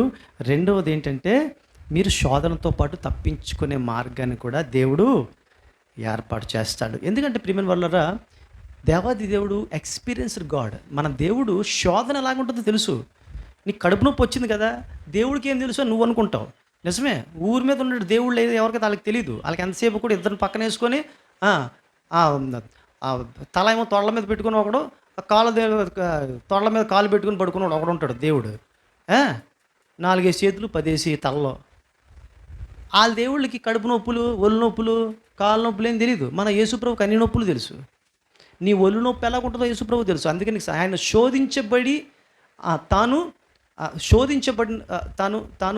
శోధించబడిన కాబట్టి, తాను శోధించబడి శ్రమనుందెను కాబట్టి, శోధింపబడిన వానికి కూడా సహాయము చేయగలవాడాయను అని హెబ్రీ గ్రంథకర్త 2:18 తెలియజేస్తాడు. ఆయన శోధించబడ్డాడు, ఆయన మన వల్లే శ్రమ పొందాడు. శ్రమ ఎలాగుంటుందో తెలుసు. తన వారిని విడిచిపెట్టి ఉండిపోవడం అంటే ఆ శ్రమ ఎలాగుంటుందో ఆయనకి తెలుసు. శరీరం రక్తపు ముద్ద అయిపోయింది. తల నుంచి అరికాల వరకు అన్ని శోధనలో శ్రమలే, అన్ని నొప్పులే ఆయనకి. ఆయన జీవితంలో సుఖాలు, యేసుప్రభువుకి సుఖాలు ఏమీ లేవండి అసలు. ఆయన అన్ని కష్టాలు అనిపించాడు. ఆయన కష్టం గురించి స్పెషల్గా మనం చెప్పక్కర్లేదు. కష్టాలకే ఆయన ఒక అడ్రస్. ఆయనకి మనం కష్టాలు చెప్పేదంటే కష్టాలన్నీ కూడా తెలుసు. ఆయన శోధించబడ్డాడు, ఆ శోధన ఎలాగుంటుందో తెలుసు. కాబట్టి ఆ శోధనలు అనిపించేటువంటి వాడు కూడా, మనం చూడండి, ఎప్పుడైనా సరే గమనించండి, ఎప్పుడైనా ఒక సమస్య, ఒక అనారోగ్య బలహీనత వచ్చింది మనకి. ఒక అనారోగ్య బలహీనత వచ్చిన తర్వాత మనం కొన్ని రోజులు చాలా బాధపడిపోయాం. సేమ్ ప్రాబ్లంతో ఒకటి వచ్చాడు. అప్పుడు మనం ఎలా స్పందిస్తామండి? ఈ అనుభవం లేనప్పుడు స్పందన వేరేగా ఉంటుంది. ఈ అనుభవం ఉన్నప్పుడు స్పందన అలా కదా, అర్జెంటుగా నువ్వు చేయాలి, ఇది చేయాలి, అది చేయాలి, అది చేయాలి, అక్కడికి వెళ్ళాలి, ఎక్కడికి వెళ్ళాలి, మీరు ఇప్పుడు ఏమీ కంగారు పడద్దు చెప్తామా? ఎందుకంటే ఆ ప్రాబ్లం ఎలా ఉంటుందో మనకు తెలుసు. కాబట్టి వెంటనే మనం ఖచ్చితంగా ఆ వ్యక్తికి ఎలాగైనా ఏదో చేసేయాలి. ఎందుకంటే నేను పడినటువంటి ఆ శ్రమ, శోధన, వేదన ఇంకో ఆ వ్యక్తి పడకూడదు అని మనకు మ్యాక్సిమం ఏదో విధంగా ఆ వ్యక్తిని, ఆ సమస్యను తప్పించడానికి ప్రయత్నం చేస్తాం, రైట్? సో యేసుప్రభు కూడా ఇంతే. మనం శ్రమ అనుభవిస్తుంటున్నప్పుడు ఏ విషయంలో, ఆర్థికపరమైన శ్రమ, నిజం చెప్పాలంటే యేసుక్రీస్తు ప్రభు వారికి కూడా he knows about the financial problems. ఎందుకు తెలుసా? మంచి వయసులో తండ్రి చచ్చిపోయాడు, మంచి యుక్త వయసులో. ఈ మిడిల్ క్లాస్ ఫ్యామిలీ కూడా కాదు, పూర్ ఫ్యామిలీ. యేసుక్రీస్తు ప్రభు వారి ఫ్యామిలీ యాక్చువల్గా పూర్ ఫ్యామిలీ. అందుకే వడ్రింగ్ పని చేసుకుని ఆయన జీవనాన్ని సాగించాడు. మంచి వయసులో, యుక్త వయసులో భర్తను కోల్పోయింది మరియమ్మ తల్లి. మంచి వయసులో తండ్రి చేత పెంచబడాల్సిన పిల్లలు, తల్లి సహోదరులు అందరి యొక్క పోషణను నెత్తి మీద వేసుకున్నాడు యేసుప్రభు. పేదరికం ఎలాగ ఉంటుందో తెలుసు, ఆర్థిక సమస్యలు ఎలాగ ఉంటుందో తెలుసు. ఇక్కడ అప్పుల బాధలతో ఉన్నప్పుడు దేవుడికేం తెలుసు, అక్కడ కూర్చున్నాడు అనుకోవద్దు. పాలకళ్ళిపై శేషకల్పమును కాదు మన యేసుప్రభు పవరించేది. యేసుప్రభుకి ప్రతి సమస్య తెలుసండి. ఇక్కడ ఎన్ని శోధనలు, ఎన్ని శ్రమలు అనుభవించాడు ఆయన. ఇక్కడికి వచ్చిన తర్వాత ఆర్థిక సమస్యలు కూడా ఆయన అనుభవించాడు. ఆర్థిక సమస్యలు, నొప్పులు, మన ఒంట్లో ఉన్నటువంటి తల మొదలుకొని అరికాల వరకు మనకు ఉన్నటువంటి ప్రతి నొప్పి ఆయనకు తెలుసు. ఎందుకంటే ఆ నొప్పి ఆయన భరించాడు. తాను శోధించబడ్డాడు కాబట్టి, ఆయన శోధించబడి శ్రమ పొందాడు కాబట్టి, శోధించబడినటువంటి వానికి కూడా సహాయము చేయగలవాడు ఆయన. దేవునికి స్తోత్రములు కలుగునుగాక. సో ప్రియమైన వారలారా, ఈ శోధన కాలాన్ని మనం తట్టుకోవాలి, తప్పదు. శోధన ఒక టర్మ్ ఉంటుంది. దేవుడు ఎందుకో ప్రత్యేక ప్రణాళిక చొప్పున మనకి టర్మ్ ఏర్పాటు చేస్తాడు. ఆ టర్మ్లో మొట్టమొదట గుర్తుంచుకోవాల్సిన విషయం, దేవుడు నీకు తోడుగా ఉన్నాడు. అక్కడే ఉన్నాడు దేవుడు, అక్కడే ఉన్నాడు. ఒక కుర్రడు అగ్గి ఇల్లు తగలబడిపోతుందట. తగలబడిపోతుంటే ఆ, కొడుకు అక్కడ ఉండిపోయాడు. తండ్రి అంటున్నాడు, అరే నాయన దూకేరా అంటున్నాడు. ఏం దూకేస్తాను నాన్న, నువ్వు నాకు కనబడలేదట. రే నాయన, నీకు నేను కనబడలేదురా, నువ్వు నాకు కనబడుతున్నావు. నువ్వు ఉన్న పలంగా అలా దూకే, నిన్ను పట్టుకుంటాను నేను, ఎందుకంటే నేను నీకు కనబడకపోవచ్చు, నువ్వు నాకు కనబడుతున్నావు అంటాడు. అంతే. ఆ కొడుకు ఏం చేశాడంటే ఇమ్మీడియట్గా దూకేస్తుంది. అలా వచ్చి తండ్రి ఊళ్ళో పడిపోయాడు. ఏమండి, కొన్నిసార్లు దేవుడు కనబడలేదు, కానీ దేవుడు అక్కడే ఉంటాడు. దేవుడు మనకు కనబడ్డాడు, కానీ దేవుడికి మనం కనబడతాం. హల్లెలూయా. దేవుడికి మనం కనబడతాం. దేవునికి స్తోత్రం కలుగును గాక. సరే, మూడో విషయం, చివరి విషయం ఏంటంటే హెబ్రీ 5వ అధ్యాయంలో ఆయన ఏమంటాడు, 7వ వచనంలో చూడండి. ఈ శోధన కాలంలో మనం చేయవలసిన బాధ్యత కూడా ఒకటి ఉంది. ఏమిటో తెలుసండి, శరీరదాయి ఉన్న కాలంలో, దినములలో మహారోదనంతోనూ కన్నీళ్లతోనూ తన్ను మరణము నుండి రక్షింపగలవానికి ప్రార్థనలను యాచనలను సమర్పించి భయభక్తులు కలిగి ఉన్నందున. శోధన కాలంలో దేవుణ్ణి విడిచిపెట్టి తిరగడం కాదండి. శోధన వచ్చినప్పుడు ఆయన పాదాలు పట్టుకొని విడిచిపెట్టకూడదండి. సర్వసాధారణంగా ప్రాబ్లం ఏమిటంటే, శోధన వచ్చినప్పుడు దేవుని విడిచిపెట్టేస్తే ఇంకేం దేవుడిలే, ఇంకా అయిపోయింది. నో నో నో నో, ఇప్పుడే నువ్వు ఆయన పాదాలు పట్టుకునే టైం ఇది. అసలు ఈ పాదాలు పట్టుకోవడం కోసం ఈ శ్రమలో అతనికి ఎంత అండి, నిమిషంలో ఆ శ్రమలన్నీ పోవుగాకని ఒక్క మాట చెప్తే మొత్తం ఎగిరిపోతాయి. కానీ దేవుడు ఎందుకు ఈ శ్రమలు అనుమతించాడంటే, అసలు ఆ స్టేజ్కి రావడం కోసమే. ఆ స్టేజ్కి రావడం కోసమే దేవుడు వాటిని అనుమతిస్తే మనం వాటికే దూరం అయిపోతుంది, దేవుడు ప్రార్థించడానికే దూరం అయిపోతుంది. ఇంకేమిటి లాభం? అర్థమవుతుందండి? ఈ టైంలో ఏం చేస్తారు, ఆయన శరీర కార్య దినంలో కన్నీళ్ళతో రోదనలతో తనను మరణం రక్షింపగలిగినటువంటి ప్రార్థనలు రక్షింపగలడానికి ఎవరికైనా ఏం చేసినట్టు ప్రార్థనలు యాచనలు సమర్పించి భయభక్తుల్ని ఆయన చూపించాడు. కాబట్టి హీ వాజ్ యాక్సెప్టెడ్. సో శ్రమల కాలంలో ఎట్టి పరిస్థితుల్లో ప్రేమపూర్వకం చెప్తున్నాను ప్రియులారా, ఎట్టి పరిస్థితుల్లో ఎలాంటి శ్రమైన ప్రార్థనకున్న దమ్ము ఈ లోకంలోకి దేనికి లేదు. నీవు ప్రార్థన చేసినప్పుడు నీ మోకాళ్ళకున్న శక్తి ఈ లోకంలో ఉన్నటువంటి యాటమ్ బాంబుకి కానీ న్యూక్లియర్ బాంబుకి కూడా లేదు. నీ మోకాళ్ళకి అంత పవర్ ఇచ్చాడు దేవుడు. కానీ అన్ఫార్చునేట్ థింగ్ ఏంటంటే, ఆ మోకాళ్ళకే పని చెప్పట్లేదు ఈరోజు చాలామంది. ప్రియమైన దేవుని బిడ్డలారా, ఇంకొక విషయం, ఇప్పుడు జనరేషన్స్ వదిలేయండి. ఇప్పుడు నా చిన్న జనరేషన్స్ చెప్తున్నాను. నువ్వు చిన్నతనం నుంచే మోకాళ్ళు వేయడం మొదలు పెడితే నీకు మోకాలు జబ్బులు రావు. హెరాల్డ్ డిక్సన్ అని ఒక సహోదరుడు తన ఇంకో ముగ్గురితో కలిసి సముద్రంలో ప్రయాణం చేస్తున్నారు. దేని మీద? రబ్బర్ రాఫ్టర్ మీద ప్రయాణం చేస్తున్నారు వీళ్ళు. ప్రవాహం రావడం వల్ల ఏమైందంటే, ఈ రబ్బర్ రాఫ్టర్ కొట్టుకొని పోతుంది అది. సో వీళ్ళు వెళ్ళాల్సిన గమ్యస్థానం వేరు, వీళ్ళు ఎటు వెళ్తున్నారు వీళ్ళకి తెలియట్లే. ఆల్మోస్ట్ చచ్చిపోతాం అన్నటువంటి స్టేజ్కి వచ్చేసారు వీళ్ళు. అయిపోయింది, ఇంకా మన బ్రతుకు అయిపోయింది, ఇంకా మన బ్రతుకు వదిలేసుకోవాల్సిందే అనుకున్న టైంలో ఒకడు అంటాడు, ఇప్పుడు మనం ఏమీ చేయలేము, ఇంకా అయిపోయింది, ఓపెన్ చేద్దాం, మనం చేయగలదు ఒకటే, ప్రార్థన చేద్దాం అంటాడు. సరే అని ఈ నలుగురు ప్రార్థన చేయడం మొదలెడతారు. అంటే పగలు రాత్రి సముద్రంలో ఆ రబ్బర్ రాఫ్టర్ మీద ఉన్నారు వాళ్ళు. సాయంకాలం అయినప్పుడు ఖచ్చితంగా ఒక ఫ్యామిలీ ప్రేయర్ లాగా సమయం ఉన్నప్పుడు ప్రార్థన చేసుకుంటూ కలుపుతున్నారు. కొట్టుకుంటూ పోతున్నారు. ఏ ప్రవాహంలో ఎక్కడ మూలిగిపోతారో కూడా తెలియని పరిస్థితి. అలా ప్రార్థన చేసుకుంటే ఏమొచ్చిందంటే, ఫస్ట్ వాళ్ళకి ఎవడూ సహాయం చేయడానికి రాలా. ప్రార్థన చేయడం వల్ల ఏమొస్తుందంటే, ప్రార్థన చేసిన తర్వాత మేము చచ్చిపోతాము అనేటువంటి ఆలోచన పోయిందట ఫస్ట్ వాళ్ళకి. ప్రార్థన చేసుకోవడం మొదలుపెట్టిన తర్వాత మేము బ్రతుకుతాము అనేటువంటి ధైర్యం వచ్చిందంట. అలా ప్రార్థన చేసుకుంటూ 34 దినాలు ప్రార్థన చేశారు. సముద్రం మధ్యలో, గర్భంలో, సముద్రం మధ్యలో ఉన్నారు వాళ్ళు 34 దినాలు. ఆ తర్వాత ఒక షిప్ కనబడింది. ఆ షిప్ వాళ్ళు వీరిని సేఫ్గా ల్యాండ్కి తీసుకెళ్ళారు. 34 దినాలు వారి తినడానికి తిండి లేదు, సరేనా, నిద్రలు లేవు. ఒక మనిషి ఎన్ని రోజులు తిండి లేకుండా బతుకుతాడండి? 9 రోజులంట, according to the doctor's advice. 9 రోజులు బతుకుతారు. 34 రోజులు అంటే 34 రోజులు, కొన్ని రోజులు ఒకవేళ వాళ్ళు తెచ్చుకుని తిండి ఉన్నది అనుకుందాం, కనీసం ఒక 20 days వాళ్ళకి తిండి లేదు, తిండి తిప్పలు లేవు. సముద్రం నీరు తాగి బతికారు వాళ్ళు. సముద్రం నీరు తాగితే పరిస్థితి ఎలా ఉంటుందో తెలుసండి, భయంకరమైనటువంటి అమీబియాసిస్, భయంకర బ్యాక్టీరియా చేసి ఆ బ్యాక్టీరియాకే చచ్చిపోతాం మనం. అలాంటిది వారు బ్రతికారు. కారణం ఏంటి? ఫస్ట్ ఏమిటి తెలుసండి, వాళ్ళు వచ్చినట్టు నిరీక్షణ, మేము బ్రతుకుతాం, పర్వాలేదు, తట్టుకుంటాం. ఫస్ట్ ప్రేయర్ చేస్తే ఏమొస్తుందంటే సమస్య పోదు. ప్రేయర్ చేస్తే నీకు దేవుడు ఒక ప్రత్యేకమైనటువంటి ఆయన ఒక ఆలోచన తెలియపరుస్తాడు. ఎస్, నువ్వేం చేయాలో తెలియపరుస్తాడు. మొట్టమొదట మనకు కావాల్సింది ఏమిటో తెలుసండి, ధైర్యం. ప్రేయర్ చేయడం వల్ల వచ్చేది ఏంటంటే ధైర్యం. ఎస్, నేను సర్వైవ్ అవుతాను, నేను బ్రతకగలను. 10th క్లాసు 1, 2 సబ్జెక్టులు పోయిన వాళ్ళు వీళ్ళు ప్రార్థన చేసుకోవడం మొదలు పెడితే వాళ్ళకి ఫ్యూచర్ మీద హోప్ కలుగుతుంది. వీళ్ళు వెంటనే మెడకు పెట్టేసుకుంటారు. దానికి కారణం ఏంటి తెలుసా? వాళ్ళకి ప్రేయర్ ఉండదు. ప్రేయర్ లేనివాడు మెడకు పెట్టేసుకుంటాడు. ప్రేయర్ చేసినవాడు ఏం చేస్తాడు తెలుసా? ఎస్, వాడి హోప్ చిగురుస్తుంది. కాబట్టి శోధన కాలంలో మనం చేయాల్సింది ఏమిటంటే ఫస్ట్ మనం ప్రేయర్ చేయాలా, ప్రేయర్ యాచనలు చేయాలా, దేవుని సన్నిధిలో మొర్ర పెట్టాలా, దేవుని సన్నిధిలో రోధించాలా. రోధించినప్పుడు ఏమవుతుందంటే మనకు ఫస్ట్ హోప్ వస్తుంది. రెండోది, ఆ ప్రార్థన వల్ల మంచి రిజల్ట్ వస్తుంది. ఆ ప్రార్థన వల్ల మనకు విజయము వస్తుంది. రైట్. సో ప్రియమైనటువంటి దేవుని బిడ్డలారా, ఇది మరి యేసుక్రీస్తు ప్రభువారు అరణ్యంలోనికి కొనుపబడ్డాడు. ఆయన కొనుపబడిన తర్వాత ఆయన చాలా శోధించబడ్డాడు. ముందు శోధించబడ్డాడు, తర్వాత శోధించబడ్డాడు. 40 దినాలు శోధించబడ్డాడు.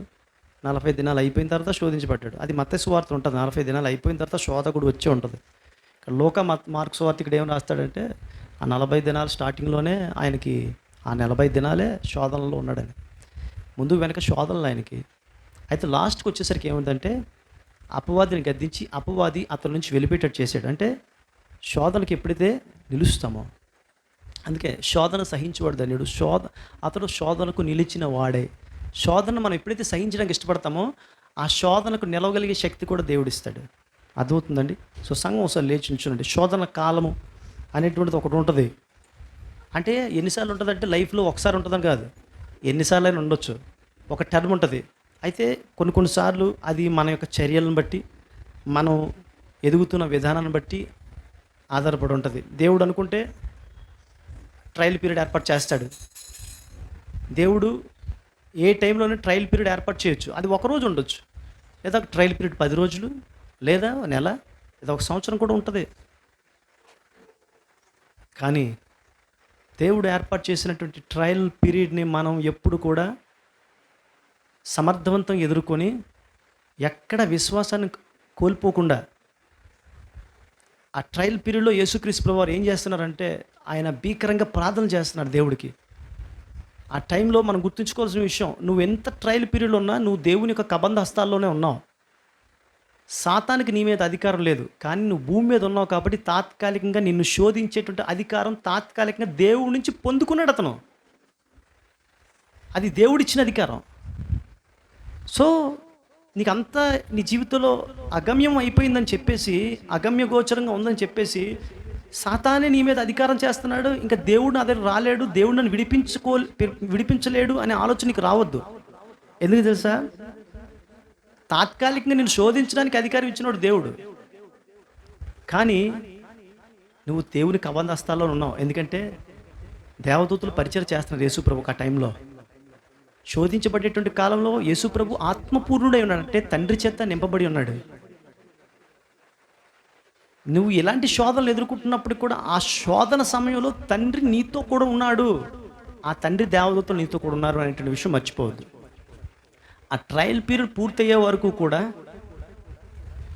చాలా జాగ్రత్తగా, ప్రభువా నీ చిత్తమైతే ఈ సమస్యను తీసేయి, లేదా ఈ సమస్యను తట్టుకోవడానికి శక్తి నువ్వు ఎంతకాలం ఈ సమస్య ఉండాలని నువ్వు ఏర్పాటు చేసావో అంతకాలం ఈ సమస్య తట్టుకోవడానికి నాకు శక్తి నువ్వు ప్రభువా. నువ్వు ప్రార్థన చేసినప్పుడు దేవుడు ఒకవేళ ఆ శోధన వెంటనే తీసి వేయలేకపోవచ్చు, కానీ ఆ శోధన తట్టుకోవడానికి నీకు చక్కటి శక్తిని పంపిస్తాడు దేవుడు. హల్లెలూయా. ఈ రోజున స్కౌర్జింగ్ హీట్ ఉన్నది బయట, రోజుకి టెంపరేచర్ పెరిగిపోతుంది, కానీ దేవుడు ఆ టెంపరేచర్ని ఏం తీసేయట్లేదే, సూర్యుని ఏం ఆపట్లేదే, కానీ మనుషులు సేద తీరడానికి వేరే ప్రత్యామ్నాయ మార్గాలు ఏర్పాటు చేశాడు దేవుడు. అలాగే శోధన కాలంలో నీకు ఒక ప్రత్యామ్నాయ మార్గాన్ని ఏర్పాటు చేస్తాడు. ఆ టైంలో నువ్వు ఒంటరి అయిపోయావు అనుకోవద్దు. ఆయన ఒంటరిగా అరణ్యంలోనికి వెళ్ళినా ఆయన ఆత్మపూర్ణుడై వెళ్ళాడు. అయితే ఆత్మపూర్ణుడు అవడమే కాదు, దేవదూతలు కూడా అతనితో కూడా ఉన్నారు. ఎక్కడా కూడా నువ్వు ఏ శోధన శ్రమలో కూడా ఒంటరివాడివి ఒంటరిదానివి కాదు అనే విషయాన్ని గుర్తుంచుకో. ఏ టైంలో కూడా నువ్వు ఒంటరిదానివి ఒంటరివాడివి కాదు. దేవుడు నీతో కూడా ఉన్నాడు. అయితే మనం మ్యాండేటరీగా మనం చేయవలసింది కూడా చాలా జాగ్రత్తగా చేయాలి. ఆయన భయభక్తులు సలిపాడు, కన్నీళ్లతో యాచనలతో తండ్రికి సమర్పించుకుంటూ తండ్రికి ప్రార్థన చేసేవాడిగా ఉన్నాడు.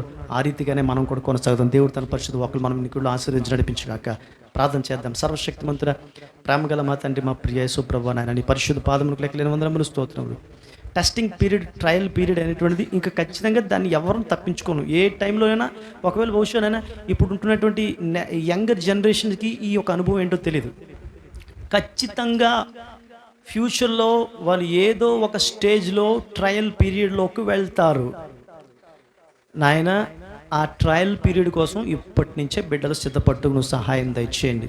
వినమ్రత, సహనము, సంతోషం, సమాధానం, ఆత్మఫలాలు ఏవైతే ఆత్మఫలాలు అన్నింటి మీద నాయన ప్రభా బిడ్డలు చక్కటి ధ్యానం చేసి వాటిని అభివృద్ధి చేసుకోవడానికి సహాయం చేయండి. ఏ టైంలోనైనా తండ్రి ట్రయల్ పీరియడ్ వచ్చినా ఆ ట్రయల్ పీరియడ్లో ప్రభా మరి అది ఎంతకాలం రన్ అవుతుందో మాకు తెలియదు, కానీ ప్రభా ఆ పీరియడ్ని ఎదుర్కోవడానికి బిడ్డలందరూ శక్తివంతులు కావడానికి సహాయం చేయండి. ఆల్రెడీ ఇప్పుడు ఎవరైతే ట్రయల్ పీరియడ్లో ఉన్నారో ప్రభా బిడ్డలు తననైనా దేవుని యొక్క కనుసన్నల్లోనే ఉన్నారనే విషయాన్ని బిడ్డలు ఈ వాక్యం ద్వారా గుర్తించడానికి సహాయం చేయండి. అంతేకాదు ప్రభా తండ్రి, మనుషులు ఒకవేళ 2-3 అరివీర భయంకరులుగా భయపెట్టే వాళ్ళకి కనబడితే అంతకు మించి వాళ్ళని భయపెట్టే దేవదూతలు చుట్టూ ఉన్నారనే విషయం కూడా మర్చిపోకుండా తననైనా దేవదూతల యొక్క సమక్షంలోనే బిడ్డలు ఉన్నారనే విషయం గుర్తుంచుకొని ప్రభా తండ్రి నాయన ఆ శోధన కాలంలో ప్రభా తట్టుకోవడం శక్తిని అడుగుచూ ప్రభా నాయన ఆ శోధన నుంచి పూర్తి విడుదల పొందుకునే భాగ్యం కూడా దయచేయమని ఇందు మూలంగా నీకు సన్నిధిలో ప్రార్థన చేస్తూ సమస్త ఘనత మహిమ ప్రభావాలు పొందుకొని నీ వాక్యం ప్రతి ఒక్క హృదయంలో ఫలింప చేయమని వేడుకుంటూ ఈ వాక్యం అందించడానికి నేను కష్టతరము అయినప్పుడు కూడా నా వాక్యం అందించడానికి నీ దాసునికి ఇచ్చిన శక్తిని బట్టి కూడా నీకు వందనాలు చెల్లిస్తూ యేసయ్య పరిశుద్ధ నామములో మిక్కిలితో ప్రార్థన వేడుచుంటున్నాం తండ్రి, ఆమేన్. అలాగే మరి మీ మధ్యలో 10th క్లాస్ పరీక్షలు రాస్తున్న బిడ్డలు ఎవరైనా ఉన్నట్లయితే ఒక్కసారి వచ్చినట్లయితే 2 నిమిషాలు మీకోసం ప్రార్థన చేయాలని ఆశపడుతున్నాను. రైట్. మరి జాల రాంప్రసాద్ గారు, కరుణ గారి కుమార్తె మరి నిమిషి 10th క్లాస్ పరీక్షలు రాయబోతుందండి. మరి బిడ్డ కోసం ప్రత్యేకంగా అందరం ప్రార్థన చేద్దాం. నేను ప్రార్థన చేస్తుండగా అందరికీ ప్రార్థన చేయండి. కృపగల తండ్రి, నేను స్తుతిస్తున్నాం, ఘనపరుస్తున్నాం ప్రభా. ఇదిగో నాయన నిమిషి కోసం ప్రార్థన చేస్తున్నాం ప్రభా. నాయన తండ్రి దయతో ఒక్కసారి జ్ఞాపకం చేసుకో ప్రభా. నాయన బిడ్డ ఎంతో కష్టపడేటువంటి బిడ్డలు నాయన, కష్టపడి చదువుతారు నాయన, అక్క చెల్లిద్దరు కూడా నాయన. మరి ఈ బిడ్డ కూడా కష్టపడి చదువుతుంది నాయన. తండ్రి కష్టానికి తగిన మంచి ప్రతిఫలం దయచేయండి ప్రభా. మంచి రిజల్ట్ ఇవ్వండి, మంచి ఉన్నత స్థితి ఇవ్వండి. పరీక్షలు ఏమాత్రం టెన్షన్ లేకుండా టెన్షన్ లెస్గా పరీక్ష రాసి నేను మయంపరిచే భాగ్యం దయచేయమని కూడా ప్రతిమడుతూ వేడుకొనచ్చు. విజయవంతంగా పరీక్ష రాయడం నీ కృపా సహాయం దయచేయమని వేడుకొనచ్చు. యేసయ్య నామములో మిక్కిలితో వేడుకుంటున్నాను తండ్రి, ఆమేన్. ఇప్పుడు మన పరమ తండ్రి అయిన దేవుని ప్రేమ, మన ప్రభువును ఆయన ప్రియ కుమారుడైన యేసుక్రీస్తు వారి కృప, ఆదరణగత పరిశుద్ధాత్మని అన్యోన్య సహవాసం, నడిపింపు, కాపుదల, సకల ఆశీర్వాదములు సదాకాలం మనకు కూడినటువంటి సంఘ బిడ్డలందరికీ ఇప్పుడు సదాకాలం ప్రభువారు పర్యంతం తోడే కాపాడి నడిపించుగాక. ఆమేన్.